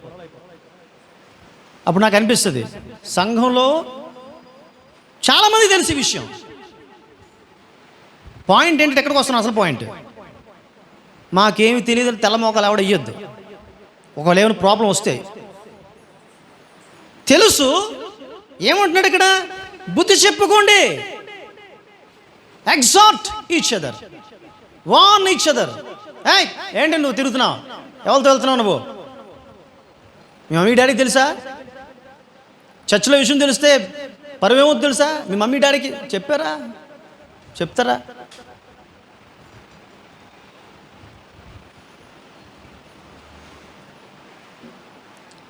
తమ ఇష్టానుసారమైనటువంటి జీవితం. తల్లిదండ్రులు కానీ పిచ్చి పిచ్చి పనులు చేస్తే పిల్లలకి ఒక బాధ్యత ఉంది. మమ్మీ ఏంటి మమ్మీ నీకు ఏజ్ వచ్చింది? ఏంటి డాడీ నీకు ఏజ్ వచ్చింది? మనం ఎక్కడికి వెళ్తున్నాం? మనం చర్చికి వెళ్తున్నాం. మనం ఎవరిని విశ్వసిస్తున్నాం? మన రేంజ్ ఏంటి అసలు? ఏంటి మీ చేసే పనులు ఏంటివి? పిల్లలకి తెలుసు. బట్ పిల్లలు మాట్లాడరు. వాళ్ళకి ఒక సెల్ ఫోన్ ఇచ్చేస్తే సరిపోతుంది. కుక్క బిస్కెట్లు వేసినట్టు ఒక సెల్ ఫోన్ ఇచ్చేసి కూర్చోబెడితే అమ్మ ఏం చేసినా పర్లేదు, నాన్న ఏం చేసినా. అలాగే అయిపోయింది ఈ రోజున సమాజంలో క్రైస్తవుడి జీవితం. సంఘంగా నీకు బాధ్యత ఉందా? తెలుసు. ఆయన నువ్వు మళ్ళా ఎక్కిలించి నవ్వుతూ ఉంటావు. అంటే వాట్ యువర్ ఎంకరేజింగ్ అంటే పర్లే చెయ్యి చెయ్యి చెయ్యి అని అర్థం అనమాట. ఏం పర్లేదు, ఎవడు చూడలే. దేవుడు చాలా బాధపడుతూ గ్రంథకర్త ద్వారా, భక్తుడి ద్వారా రాయిస్తున్నాడు. చర్చ్లో తల్లిదండ్రులు అయినటువంటి వారు, చర్చ్లో ఉన్నటువంటి బిడ్డలు ఎవరైతే దేవుల్లోనే ఉంటూ దేవుని సన్నిధికి వస్తూ ప్రార్థనా పరువును చెప్పుకుంటూ విశ్వాసంలో చెప్పుకుంటూ మేము చాలా బలమైనటువంటి విశ్వాసంలో చెప్పుకొనుచు దేవుడితోటే ఉంటూ దేవుని విడిచిపెట్టకుండా అసాంఘికమైనటువంటి కార్యాలు అయితే ఎవరైతే చేస్తున్నారో వాళ్ళ గురించి చెప్తున్నాడు. వారు భ్రష్టులు అయిపోతున్నారు, వారు దేవుని విడిచిపెట్టేస్తున్నారు. క్లియర్ కట్గా మాట్లాడుతున్నాడు. కొత్త నిబంధన గ్రంథంలో కొట్టినట్టు మాట్లాడుతున్నాడు. ఇక్కడ పాత నిబంధన గ్రంథం కూడా వెళ్ళట్లేదు. కొత్త నిబంధన గ్రంథంలో కొట్టినట్టు మాట్లాడుతున్నాడు. మీరేం చేయాలి? చర్చిగా నీకు నాకున్న బాధ్యత. ఒక వ్యక్తి చెడిపోయి తిరుగుతుంది, లేదా ఒక వ్యక్తి చెడిపోయి తిరుగుతున్నాడు. ఒక వ్యక్తి ఒక కుటుంబాన్ని పాడు చేస్తున్నాడు, ఇంకొక వ్యక్తి ఇంకొక కుటుంబాన్ని పాడు చేస్తుంది. ఒక వ్యక్తి వల్ల ఒక కుటుంబం నష్టపోతుంది, ఒక వ్యక్తి వల్ల ఒక ఆడపిల్ల వల్ల ఇంకొక కుటుంబం నష్టపోతుంది. ఈ విషయం తెలుసు, మాట్లాడము. బాధ్యత లేదా మనకి? సంఘంగా పక్కనే కూర్చుంటాం. మళ్ళీ మనకు తెలుసు, అన్నీ తెలుసు. ఎందుకు చెప్పాం? దేవుని ఉద్దేశం ఏంటి? క్లియర్ కట్గా మాట్లాడుతున్నాడు ఇక్కడ. సంఘమా ఎవరెవరికి ఇచ్చాడు బాధ్యత? దైవజనుడికి ఇచ్చాడు బాధ్యత. చూడండి ఒకసారి. ఇప్పుడు మళ్ళీ మీరు కోప్పడకండి. కోప్పడకుండా ఉండడం కోసం ఒక మంచి వాక్యం చెప్తాను. చూడండి, 2 తిమోతి 3:16-17 వచ్చినావు. సావధానంగా ఆలకించండి. టైం వైపు అస్సలు చూడకండి. క్లియర్ కట్ల పరిశుద్ధాత్మ దేవుడు మాట్లాడుతున్నాడు. డిస్టర్బ్ చేయదు అస్సలు. దైవజనుడు సన్నదుడాయ్ ప్రతి సత్కార్యమునకు ఏమండి పూర్ణముగా సిద్ధపడి ఉండునట్లు దైవావేశము వలన కలిగిన ప్రతి లేఖనము ఉపదేశించుటకు, ఖండించుటకు, తప్పుదిద్దుటకు, నీతియందు శిక్షించుటకు. అర్థమైందండి? దైవజనుడు రైట్స్ ఉన్నాయి మాకు. పాస్టర్ గారు అయినా సరే అలా మాట్లాడకూడదు కదండి. ఎవరు చెప్తావు? నువ్వు పాస్టర్ గారి గురించి చెప్తావా?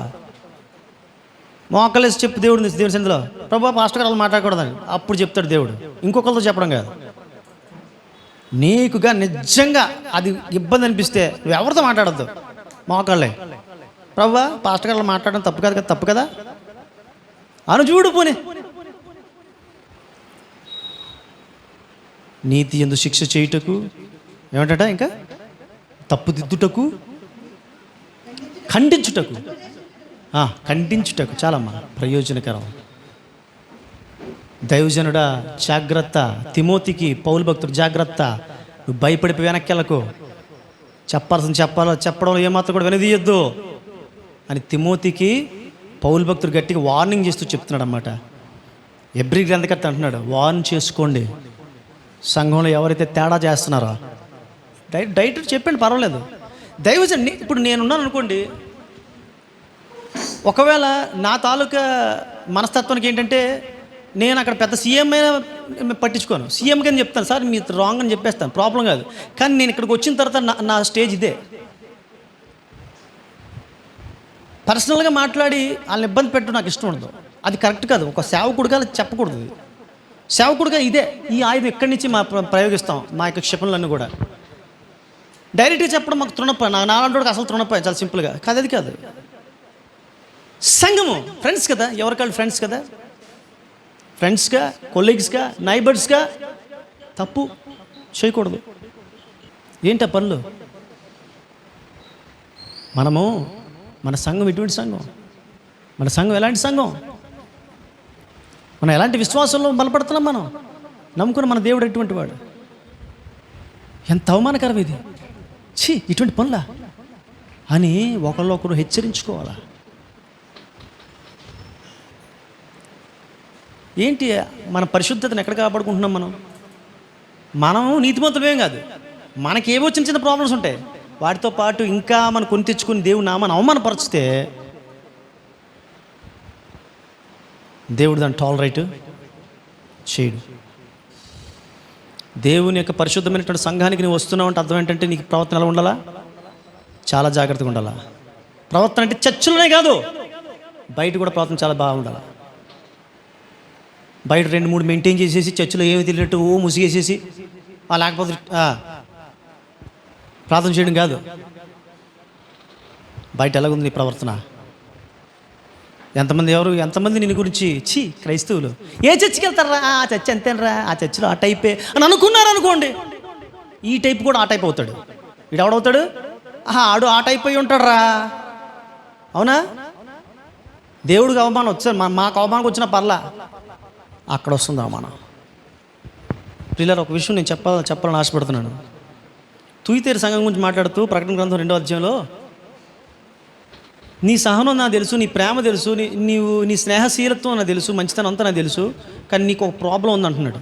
ఏమిటో తెలుసా? యెజబెల్ అనేటువంటి ఒక స్త్రీని నువ్వు ఉండనిచ్చావు. ఒక స్త్రీని గురించి మాట్లాడుతున్నాడు అక్కడ. ఒక వ్యక్తి వలన నీ చర్చ కలంకమైపోయింది. అర్థమవుతుందండి? ఒక్క వ్యక్తి వలన చర్చ కలంకమైపోయింది. టైటానిక్ షిప్ ఎక్కడైతే గుద్దిందో అక్కడే ప్రాబ్లం రాలా. అక్కడ ఎప్పుడైతే గుద్దిందో షిప్ అంతటికి ప్రమాదం వచ్చింది. షిప్ అంతట్లో ఉన్నటువంటి అందరూ కూడా చాలామంది చనిపోయారు అక్కడ. సో ఈ రోజు మనం అనుకుంటాం, నేను ఎందుకు బుద్ధి చెప్పాలని మనం అనుకుంటాం. ఎందుకు చెప్పకూడదు? నువ్వు ఒక పిన్ని స్థానంలో ఉన్నావు, లేకపోతే నువ్వు ఒక అక్క స్థానంలో ఉన్నావు, లేకపోతే నువ్వు ఒక కోడల స్థానంలో ఉన్నావు, లేకపోతే నువ్వు ఒక మావయ్య స్థానంలో ఉన్నావు, లేకపోతే ఒక ఫ్రెండ్ స్థానంలో ఉన్నావు, లేకపోతే నువ్వు పక్కింటి స్థానంలో ఉన్నావు. చెప్పడానికి దేవుడు ఒక గ్రౌండ్ ఇచ్చాడు, చర్చ్ అనే గ్రౌండ్ ఇచ్చాడు. దాన్ని బేస్ చేసుకొని మనం ఒకరినొకరు చేస్తున్నట్టు రాంగ్స్ ఏమిటో సరి చేసుకోవడానికి అవకాశం. మరి చాలామంది మారకపోవడం కారణం ఏంటో తెలుసండి? పాపం కొంతమంది మారకపోవడం కారణం, ఒక బలమైన కారణం ఉంది. ఏమిటంటే వాళ్ళు చేస్తుంది రాంగ్ కాదు అనుకుంటున్నారు. That's the point. దానికి కూడా కారణం చెప్తాను. ఎందుకంటే నేను కానీ చేసేది రాంగ్ అయితే చాలామంది చూస్తున్నారు, ఎవరైనా మాట్లాడాలి కదా, వాళ్ళు ఎవరు మాట్లాడట్లేదు అంటే అర్థం ఏంటి? అంటే నేను చేస్తుందంటూ తప్పు లేదు. ఎందుకు ఆ వ్యక్తులు అలా పాడైపోతున్నారంటే దానికి కారణం ఏంటంటే ఎవరు చెప్పకపోవడం వల్ల. అంటే కొంతమందికి పాపం ఏంటనుకుంటారంటే వాళ్ళు చేయొచ్చు అనుకుంటారు. ఏంటి ఈ పలానా వ్యక్తి ఉన్నారు, ఒక వ్యక్తి ఉన్నారండి, ఈ వ్యక్తి మంచి ప్రార్థనా పరురాలండి, నేను చేస్తున్న వేషాలన్నీ కూడా తెలిసండి వాళ్ళకి. తెలిసినప్పుడు కూడా ఆ వ్యక్తి మాట్లాడలేదండి. అప్పుడు నేనేమనుకుంటానండి చెప్పండి? నేను చేస్తుంది రాంగ్ అయితే ఈవిడ మంచి ప్రార్థన పరురాలు కదా, ఖచ్చితంగా నాకు చెప్పేసి ఉండేది. చెప్పట్లేదు అంటే ఈవిడితో పాటు ఇంకో చాలామంది చూస్తున్నారు, చెప్పట్లేదంటే పర్వాలేదు, నేను చేసింది రాంగ్ కాదు అంటే అర్థం ఏంటంటే మనం ఇండైరెక్ట్గా వాళ్ళు ఎంకరేజ్ చేస్తున్నాం.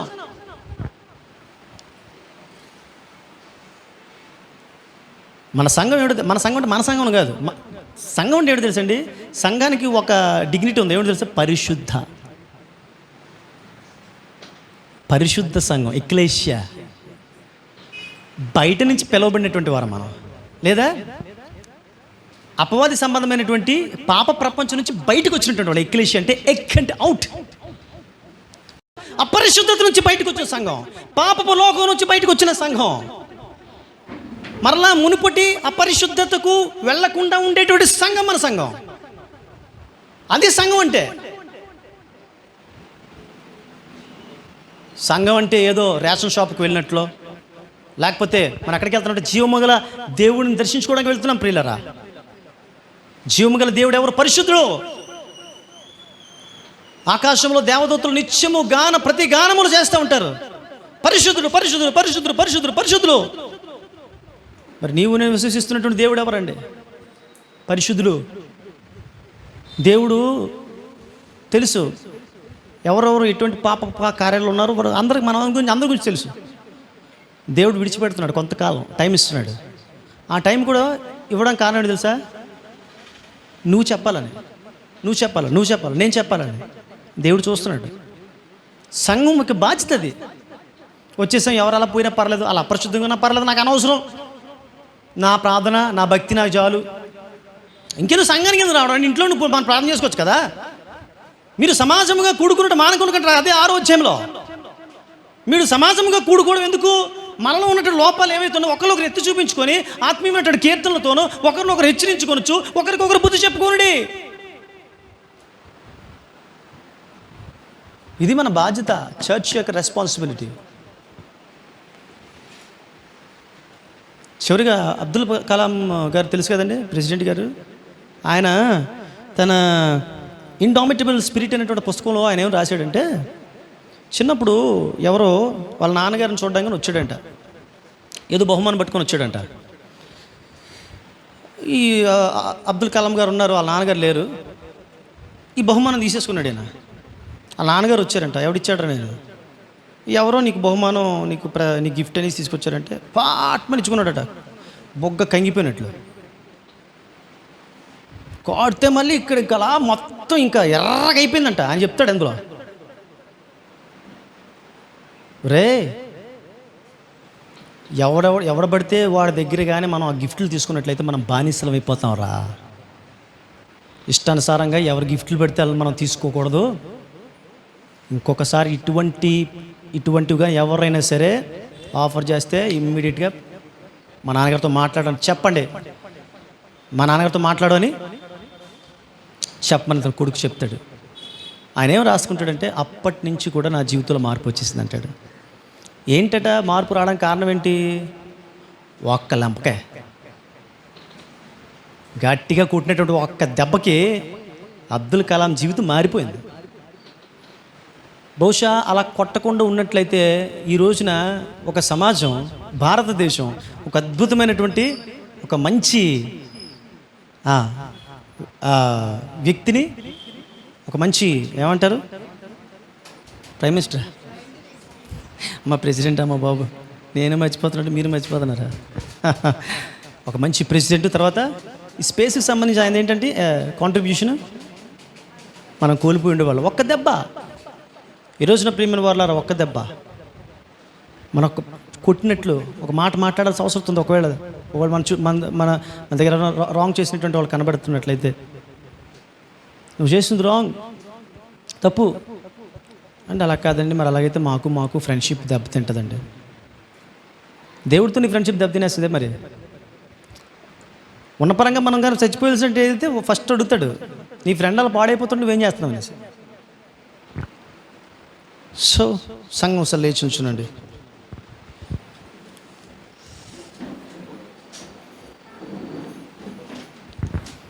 Church is in danger. సంఘం ప్రమాదంలో ఉంది, అనగా క్రైస్తవ సంఘం ప్రమాదంలో ఉంది. ప్రమాదము సంఘ సభ్యుల వల్లే ఉంది. 3 సొల్యూషన్ కూడా సంఘంలోనే ఉంది.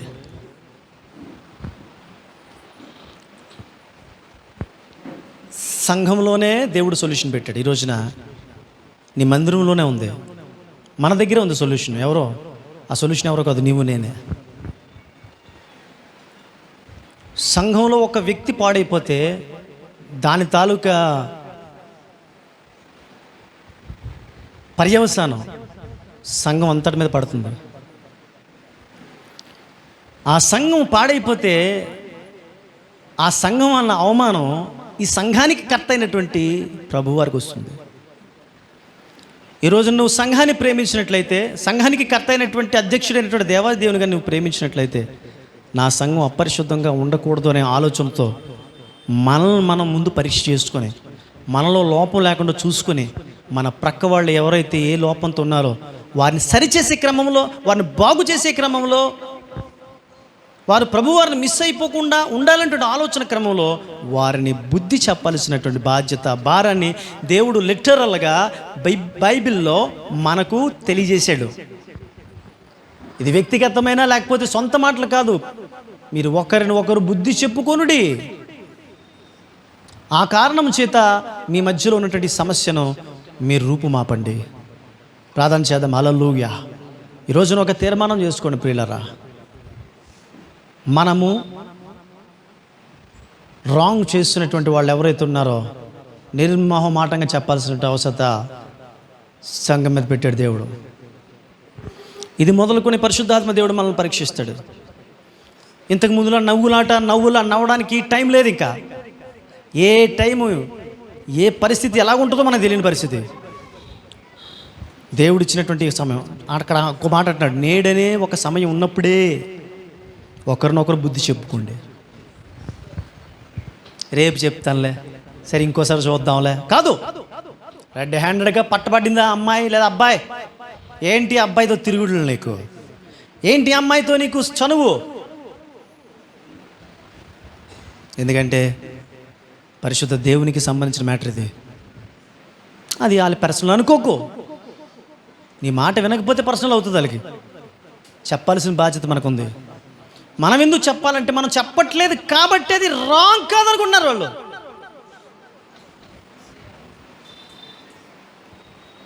రాంగ్ ఎక్కడుందంటే చెప్పనోడి దగ్గర రాంగ్ ఉంది. ఇప్పుడు చెప్పిన తర్వాత వినకపోతే వాడి కర్మ, ఆమె కర్మ. చెప్పకపోతే మన కర్మ. ప్రార్థన చేద్దాం. హల్లెలూయా. సర్వశక్తిమంతుడా, ప్రేమమేడ నీకు వందనాలు, స్తోత్రములు చెల్లిస్తుంటున్నాను నాయన. పిల్లి కళ్ళు మూసుకొని పాలు తాగుతూ ఉంటే పాప మా పిల్లి అనుకుంటుంది నన్ను ఎవ్వరూ చూడట్లేదని. కానీ ప్రభువా, దాని కళ్ళుకే కనబట్టలేదు లోకం, కానీ లోకం అంతా కూడా దాన్ని చూస్తూ ఉంది. నాయన, క్రైస్తవ బిడ్డలు ఈరోజు అదే పరిస్థితులు ఉన్నారు. అయితే నాయన, అందరూ చూస్తున్నారు కానీ ఒక్కరు కూడా మంచి మాట చెప్పడానికి మాత్రం ఇష్టపడట్లేదు. ఇది నువ్వు ఈ బాధను, నువ్వు బాధపడుతున్నట్టు ఈ మాటనే గ్రంథకర్త రాస్తుంటున్నాడు.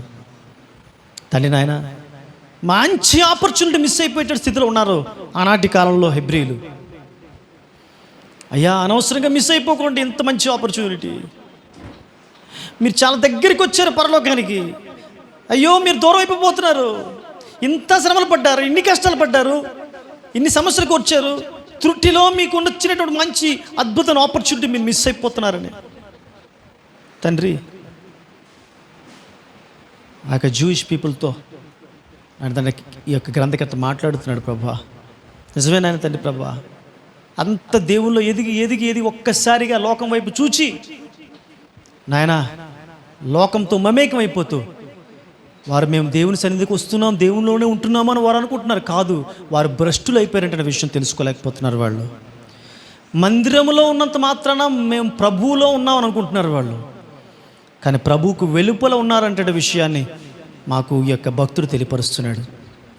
తండ్రి నాయన, ఈరోజున ఎవరైతే భ్రమపడుతున్నారో నేను మందిరంలోనే వస్తున్నాను కాబట్టి, నేను మందిరంలోనే ఉన్నాను, దేవుల్లోనే ఉన్నాను అనే భ్రమతో ఉన్నటువంటి బిడ్డలో వారి జీవితాన్ని చక్కపరచుకోవడానికి కృప సహాయం దయచేయమని వేడుకొంచు. ఇది ఒక వార్నింగ్ బెల్, చాలా బలమైనటువంటి వార్నింగ్ బెల్. ఈ వార్నింగ్ బెల్ కానీ మేము కానీ విస్మరించినట్లయితే ఇంకా మమ్మల్ని రక్షించేవారు ఎవరు ఉండరు నాయన. మారు మనసు పొందడానికి మరొక అవకాశం కూడా లేదని కూడా వాక్యం క్లియర్గా తెలియపరుస్తుంది. కాబట్టి దాని తన సంఘ బిడ్డలు తను సీరియస్గా తీసుకొని ప్రతి విషయంలో కూడా పరిశుద్ధతను కాపాడుకున్నట్లు ప్రతి ఒక్కరూ ప్రయాసపడడానికి కృపా సహాయం దయచేయమని నీ రాకడలో నాయన వదిలివేయబడినటువంటి సంఘంగా కాకుండా ఎత్తబడిన సంఘంగా మేము ఉండగలుగుతాం. నీ కృపా సహాయం దయచేయమని బ్రతిమలాడుతూ వేడుకొనుచు. అసాంఘికమైనటువంటి కార్యాలు మా సంఘ బిడ్డలు ఎవ్వరి వలన జరగకుండా, పెద్దవాళ్ళు మొదలుకొని చిన్నవాళ్ళు, యవనస్తులు ప్రతి వారు కూడా ఒక భయభీతులతో పరిశుద్ధత కలిగి జీవించడానికి కృపా సహాయం దయచేయమని వేడుకొనుచు. యేసయ్య పరిశుద్ధ నామములో మిక్కిలినతో ప్రార్థన వేడుచుంటున్నాం తండ్రి. Amen. Praise Lord. God bless you. దేవుని దీవించును గాక. ఆమేన్. దైవావేశ పూర్ణులై ఇంతవరకు చక్కని వాక్య సందేశాన్ని, చక్కని హెచ్చరికలు, ప్రభు తనతో మాట్లాడిన సంగతులు ఏమైతే ఉన్నాయో అవి సంఘముతో పంచుకున్న విధానము మనమందరము విని ఉన్నాము. అటువంటి హెచ్చరికల్ని మనము మన సొంత జీవితాలకు కూడా అన్వయించుకుంటూ అటు విధముగా ఇంకనూ దేవునిలో పరిపూర్ణతగా కలిగి మనం ఇంకనూ ఎదగడానికి దేవుడు మనందరికీ సహాయం చేయాలని మనమందరము ప్రార్థన చేద్దాం. ఇంత చక్కని వాక్యాన్ని అందించిన దైవజనుల కుటుంబాన్ని దేవుడు ప్రత్యేకంగా దీవించి ఆశీర్వదించును గాక. సహోదరులు రమేష్ గారు ముందుకు వచ్చి చిన్న పాట పాడి వినిపిస్తారండి. దేవునామ స్తోత్రం కలుగుగాక. నీకంటే నమ్మదగిన దేవుడెవరయా, నీవుంటే నాతో ఏ భయము లేదయా. నీకంటే నమ్మదగిన దేవుడెవరయా, నీవుంటే నాతో ఏ భయము లేదయా. మేలు కొరకే అన్నీ జరిగించు యేసయ్యా, కీడు వెనకే ఆశీర్వాదం పంపుతావయా. నీకంటే నమ్మదగిన దేవుడెవరయా, నీవుంటే నాతో ఏ భయము లేదయా. కొట్టబడిన వేళ నా గాయం కట్టినావే,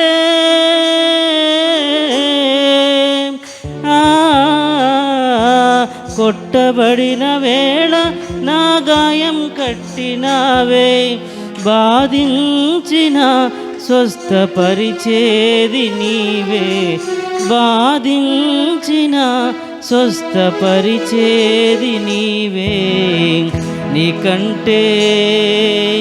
నీకంటే నమ్మదగిన దేవుడెవరయా, నీవుంటే నాతో ఏ భయము లేదయా. నీకంటే నమ్మదగిన దేవుడెవరయా, నీవుంటే నాతో ఏ భయము లేదయా. అణచబడిన వేళ నా తలను ఎత్తినావే,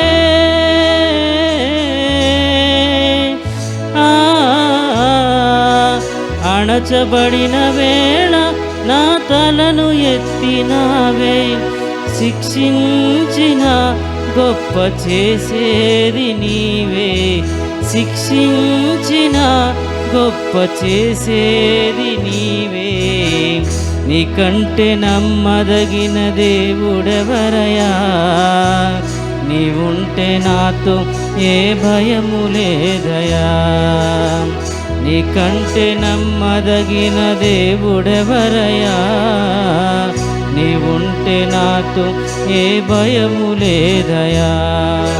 మేలు కొరకే అన్నీ జరిగించు యేసయ్యా, కీడు వెనకే ఆశీర్వాదం పంపుతావయా.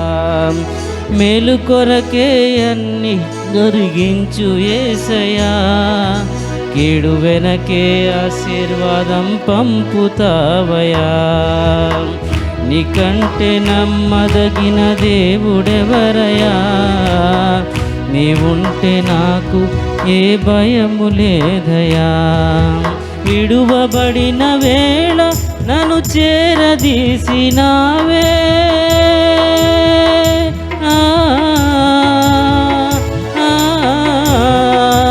విడువబడిన వేళ నన్ను చేరదీసినావే.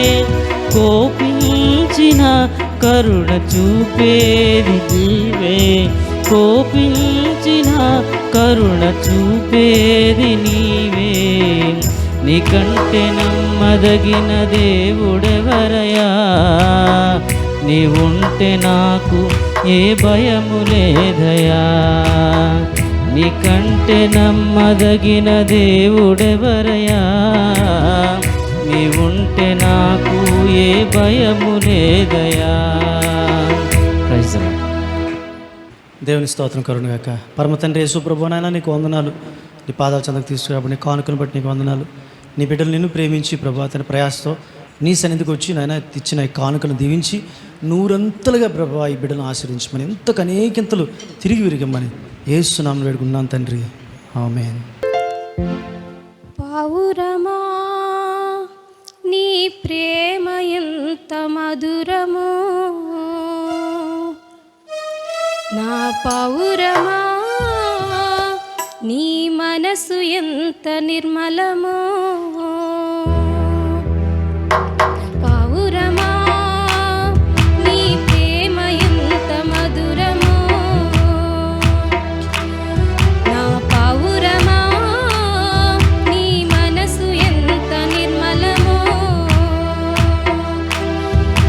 జుంటె తేనె ధర కన్నా మంచి గోధుమ పంట కన్నా, జుంటె తేనె ధర కన్నా మంచి గోధుమ పంట కన్నా ప్రేమ మధురము, నీ మనసు నిర్మలము. ప్రేమ మధురము, నీ మనసు నిర్మలము. యేసయ్యా నీ ప్రేమ ఎంత మధురమో, నా యేసయ్యా నీ మనసు ఎంత నిర్మలమో.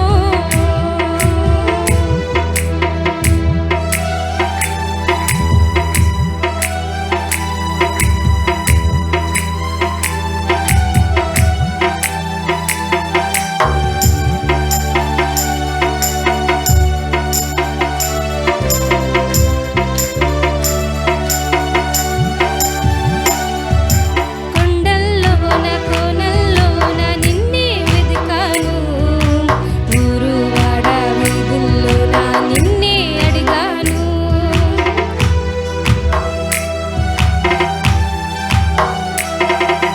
కొండల్లోన కోనల్లోన నిన్నే వెదికాను, ఊరువాడ వీధుల్లోన నిన్నే అడిగాను. ఎటు చూసినాను ఏం చేసినాను, మదిలో నిన్నే తలంచుచున్నాను. ఎటు చూసినాను ఏం చేసినాను, మదిలో నిన్నే తలంచుచున్నాను. ఒకసారి కనిపించి నీ దారి చూపించవా, ఒకసారి కనిపించి నీ దారి చూపించవా. నా యేసయ్యా నీ ప్రేమ ఎంత మధురమో, నా యేసయ్యా నీ మనసు ఎంత నిర్మలమో.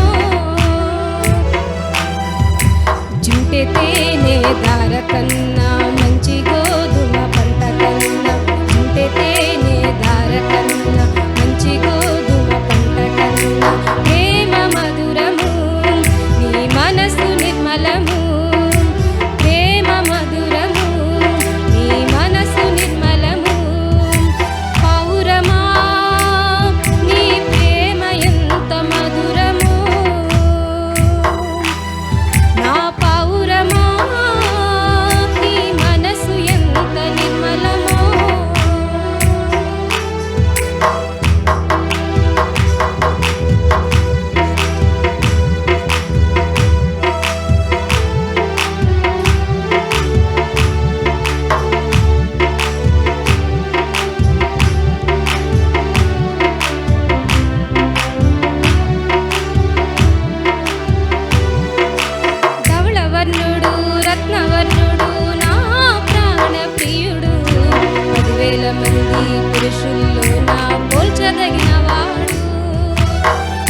ఎత్తబడిన కానుకల నిమిత్తము సహోదరి గ్రేస్ వల్లివ గారు ముందుకు వచ్చి ప్రార్థించవలసిందిగా కోరుచున్నాము. స్తోత్రం తండ్రి, నాయన గొప్ప తండ్రి, ఆశ్చర్యకరుడు, ఆలోచనకర్త, నిత్యుడగు తండ్రి, సమాధానకర్త, నీ నామానికి అనేకమైన వందనాలు, స్తుతులు, స్తోత్రములు తండ్రి. నాయన మా పాస్టర్ గారు చెప్పే వాక్యాన్ని ఎంతగానో మా మనసును మెదిలించింది నాయన. మరి ఆ వాక్యానుసారంగా మేము నడుచుకున్న భాగ్యాన్ని మాకు దయచేతండి నాయన. ఏమైనా తప్పులు గడ చేత మమ్మల్ని క్షమించండి బాబు, ఆశీర్వదించండి ఆయన. ఇదిగో తండ్రి మా సంఘాన్ని అంతటిని దీవించండి అండి, సంఘ బిడ్డలందరినీ దీవించండి ఆయన. మా పాస్టర్ గారిని, పాస్టర్ అమ్మగారిని ఇచ్చిన బిడ్డల్ని దీవించి ఆశీర్వదించింది ఆయన. ఇదిగో తండ్రి బిడ్డలందరూ నాయన మరి కానుకలు ఇచ్చారయ్యా. ఆ కానుకలు నాయన ఈ సంఘానికి అభివృద్ధి పొందేలాగా దీవించి ఆశీర్వదించినాను. ప్రతి బిడ్డని దీవించి ఆశీర్వదించిన, కానుక వేసే ప్రతి బిడ్డని నాయన వారిని ఆశీర్వదించండి తండ్రి, దీవించారని నజరేయుడైన యేసుక్రీస్తు నామమున అడిగి బ్రతిమలాడి ప్రార్థన చేయుచున్నాను తండ్రి, ఆమేన్. ఈ యొక్క ఆరాధన అనంతరము అలాగే మొదటిగా మన సహోదరి అలేఖ్య గారు వారి కుటుంబంలో చేసిన మేలును తలంచుకుంటూ చిన్న సాక్ష్యం సంఘంతో పంచుకుంటామని చెప్పి మరి వారు తెలియజేశారు. దయచేసి ముందుకు వచ్చి సాక్ష్యాన్ని పంచుకోవాల్సిందిగా కోరుచున్నాం. మొదటగా దేవాదేవునికి నా వందనాలండి. అవకాశం ఇచ్చిన పాస్టర్ గారికి, మోదీ సంఘులకి, సంఘ సభ్యులకి నా వందనాలు తెలియజేస్తున్నాను. నాడి ఇది నర్సరీ నుంచి 10th క్లాస్ వరకు స్కూల్ డేస్ అన్నీ అయిపోయినాయండి. ఈ 13 years కూడా దేవుడు వాడు ఎందుండి క్షేమంగా స్కూల్ రాకపోకల్లో వాడు చదువు విషయంలో కూడా దేవుడు ఎంతో సహాయం చేశాడండి మాకు. అలాగే వాడిని చదివించుకుంటా కూడా నాకు ఎంతో సహాయం చేశాడండి. వాడిని చదివించుకునే స్తోమత కూడా దేవుడు నాకు కల్పించాడండి. అందుని బట్టి దేవునికి నేను వందనాలు చెల్లిస్తున్నాను. అలాగే 10th క్లాస్లో కూడా వాడికి 10 points వచ్చినాయండి. అందుని బట్టి కూడా దేవాదేవానికి నా హృదయపూర్వక వందనాలు తెలియజేస్తున్నానండి. అలాగే మరి వాడు కరోనా టైంలో వాడు స్కూల్ ఓపెన్ చేసినప్పుడు వాళ్ళ క్లాస్లోనే చాలామందికి ఒక 4-5 members వరకు కూడా కరోనా వచ్చిందండి. వాడికి ఎటువంటి ప్రాబ్లం లేకుండా దేవుడు క్షేమంగా వెళ్ళి రావడానికి కూడా చాలా సహాయం చేశాడండి. అలాగే 10th క్లాస్లోని ఎగ్జామ్స్ అలా రాస్తాడని కూడా నేను టెన్షన్ పడేదాన్ని. స్కూల్కి వెళ్ళి ఒకసారి నేను ప్రిన్సిపల్ మేడంని అడిగినప్పుడు, మీరేం కంగారు పడకండి, మీ అబ్బాయి చాలా బాగా చదువుతాడు, అలాగే టీచర్స్ దగ్గర కానీ సార్స్ దగ్గర కానీ ఎవరి దగ్గర కూడా వాడికి ఎటువంటి బ్యాడ్ నేమ్ లేదండి, వాడు బాగా చదువుతాడు, మీరు వాడి విషయంలో మీరు ఏం బెంగపడకండి అని చెప్పేసి అని అన్నారు. ట్యూషన్ మేడం కూడా ఇప్పుడు అదే మాట చెప్తారండి, వాడు బాగా చదువుతాడు, మీరేం కంగారు పడకండి, మీరేం టెన్షన్ పడద్దు. నేను అంటే ఇంటి దగ్గర చదవట్లేదని చెప్పేసి కంప్లైంట్ చేయడం కానీ ఫోన్ చేసేదానండి. మీరు ఇంటి దగ్గర చదవకపోయినా మీరేం ప్రాబ్లం లేదండి, వాడు బాగా చదువుతాడు. ట్యూషన్ మిస్ కూడా వాడికి చాలా సపోర్ట్ చేశారండి. వాళ్ళ అమ్మాయి నిషిత 2 times వాడు 10th syllabus రివిజన్ చేంజ్ చేసిందండి. అప్పటికే నేను చాలా ఆశపడ్డాను, బాగా రాస్తాడు ఎగ్జామ్స్, ఇవే 10 points ఎగ్జామ్స్ రాసిన తర్వాత వచ్చుంటే బాగుండేవని అనుకున్నాను.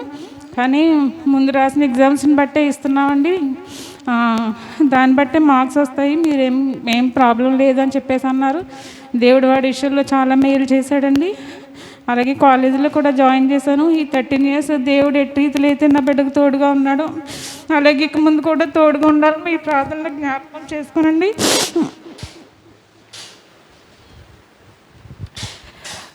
వాడి చదువు విషయంలో కానీ, ఆరోగ్య విషయంలో కానీ, వాడి ప్రవర్తన విషయంలో కానీ అంతా కూడా దేవుడు వాడికి తోడుగుండలాగా మీ ప్రార్థనలో జ్ఞాపకం చేసుకోవాలని కోరుతూ ఈ చిన్న సాక్ష్యం దేవుడు దీవించిన కాక. సహోదరి పంచుకున్న సాక్ష్యం చాలా గొప్ప సాక్ష్యమే.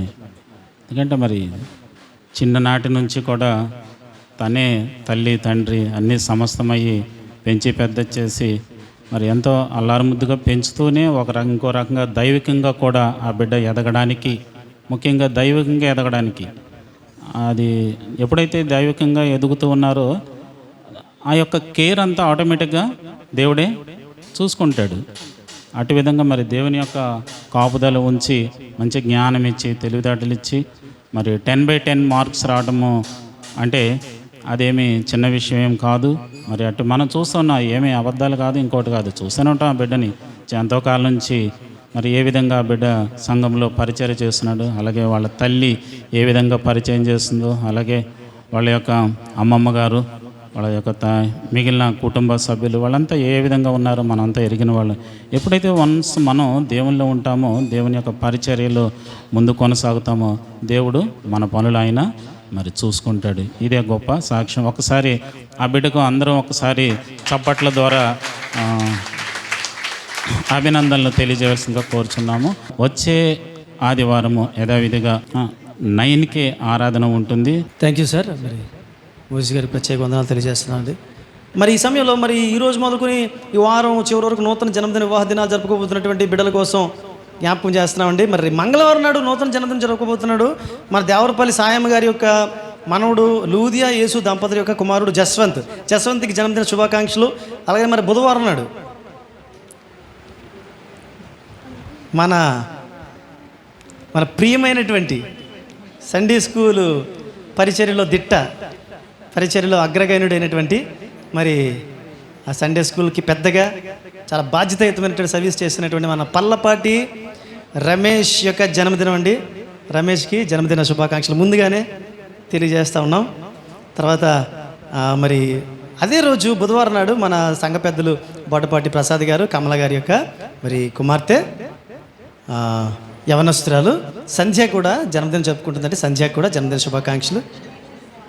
సండే స్కూల్ టీచర్ గారు అయినటువంటి సంధ్యకు కూడా ప్రత్యేక శుభాకాంక్షలు తెలియజేస్తున్నాము. గురువారం నాడు నూతన జన్మదినం జరుపుకోతున్నటువంటి మన శ్రీ భవాని వచ్చిందా? వచ్చింది. శ్రీ భవాని యొక్క తల్లి గారు అనగా సూర్యనారాయణ గారి యొక్క సతీమణి వరలక్ష్మి గారు నూతన జన్మదినం జరుపుకుంటున్నారండి. వారికి కూడా జన్మదిన శుభాకాంక్షలు. తర్వాత మరి అదే రోజు నూతన జన్మదినం జరుపుకోబోతున్నటువంటి గురువారం నాడు నూతన జన్మదినం జరుపుకోబోతున్నటువంటి మన యామాల కాంతం గారు ఇమ్మానియల్ గారి దంపతుల యొక్క మరి మనమరాలు. మరి అలాగే మరి మన గాన కోకిల మరి మహాలక్ష్మి అలాగే డానియల్ రాజ్ దంపతుల యొక్క రెండో కుమార్తె డోరతి క్రిస్టినా కూడా నూతన జన్మదినం జరుపుకోబోతుందని డోరతి క్రిస్టినా కూడా జన్మదిన శుభాకాంక్షలు తెలియజేస్తున్నాం. అలాగే మరి శనివారం నాడు నూతన వివాహ దినం జరుపుకోబోతున్నటువంటి మరి ఫస్ట్ అనుకుంటాను కదండి సిద్ధుల అశోక్ లావణ్య ఇరువురు కూడా మరి ఫస్ట్ వెడ్డింగ్ యానివర్సరీ జరుపుకోబోతున్నారు.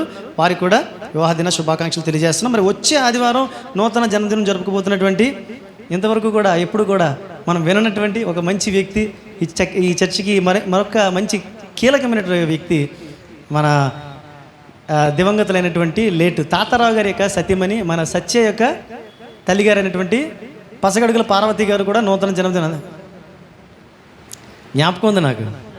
స్వాతంత్ర దినోత్సవం నాడు ఆవిడ పుట్టారండి. పసగడుగుల పార్వతి గారు ఒకసారి లేచి నిలబడండి. ఒకసారి అమ్మాయి మీరు ఎవరో చూస్తున్న తెలబోయి అది ఆవిడమ్మా రైట్. పసగడుగుల పార్వతి గారు కూడా మరి జన్మదినం జరుపుకుంటున్నారండి. వారికి కూడా జన్మదిన శుభాకాంక్షలు తెలియజేస్తూ మరి మన ఇందాక చెప్పినట్టుగా మరి రమేష్ గారు తర్వాత మన అనిత దంపతుల యొక్క రెండవ కుమారుడు తర్వాత మన పాపరత్నం గారి దంపతుల యొక్క మనవడైనటువంటి ఆరోన్ నూతన జన్మదినం జరుపుకోబోతున్నాడండి. నూతన జన్మదిన శుభాకాంక్షలు ఆరోన్కి కూడా. సో అలాగే మరి వచ్చే వారం కేరీ సండే కూడా అది కూడా మీరు ప్రార్థనలో జ్ఞాపకం చేసుకుని రావాల్సింది ప్రభుత్వం మనం చేస్తున్నాను. Thank you. God bless you. మరొక గుడ్ న్యూస్, మన సహోదరి శాంతి గారి యొక్క కుమార్తె క్యూరీ ఒక్కసారి లేచి నిలబడతాము. ఈ పాపకు కూడా 10/10 10th వచ్చాయి. అందరూ ఒక్కసారి చప్పట్లు కొట్టినట్లయితే చాలా సంతోషం. వీళ్ళందరిని బట్టి నిజంగా మన సంఘంలో 10/10 వచ్చిన పిల్లలు ఉన్నారు అంటే జెమ్స్ అన్నట్టు చాలా దేవునికి మరి మహిమాది. ఓకే, ఈ యొక్క ఆరాధన ముగించుకున్నట్టుకు గాను ఇంకా ఏమైనా ప్రకటనలు ఉంటే మా మధ్యలో తెలియజేయబడతాయి. ఈ ఆరాధన ముగించుకున్నట్టుకు గాను సంఘమంతా లేచి నిలబడినట్లయితే ముగింపు కీర్తన, దైవజనుల ప్రార్థన, పరలోక ప్రార్థన, ఆశీర్వాదంతో సెలవు తీసుకుందాము.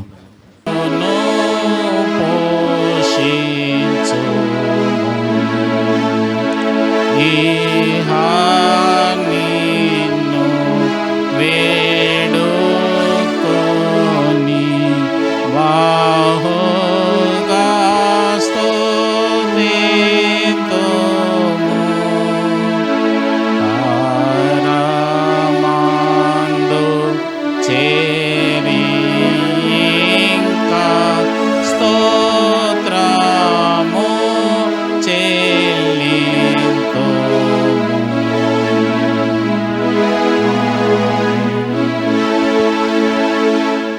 సత్య కుమార్తె.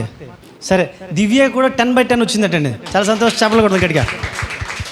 తర్వాత లింగాల రాణి గారు కుమారుడు కూడా అమ్మ సత్యవీరికి ఎన్ని వచ్చాయి మార్క్స్ వచ్చాయా?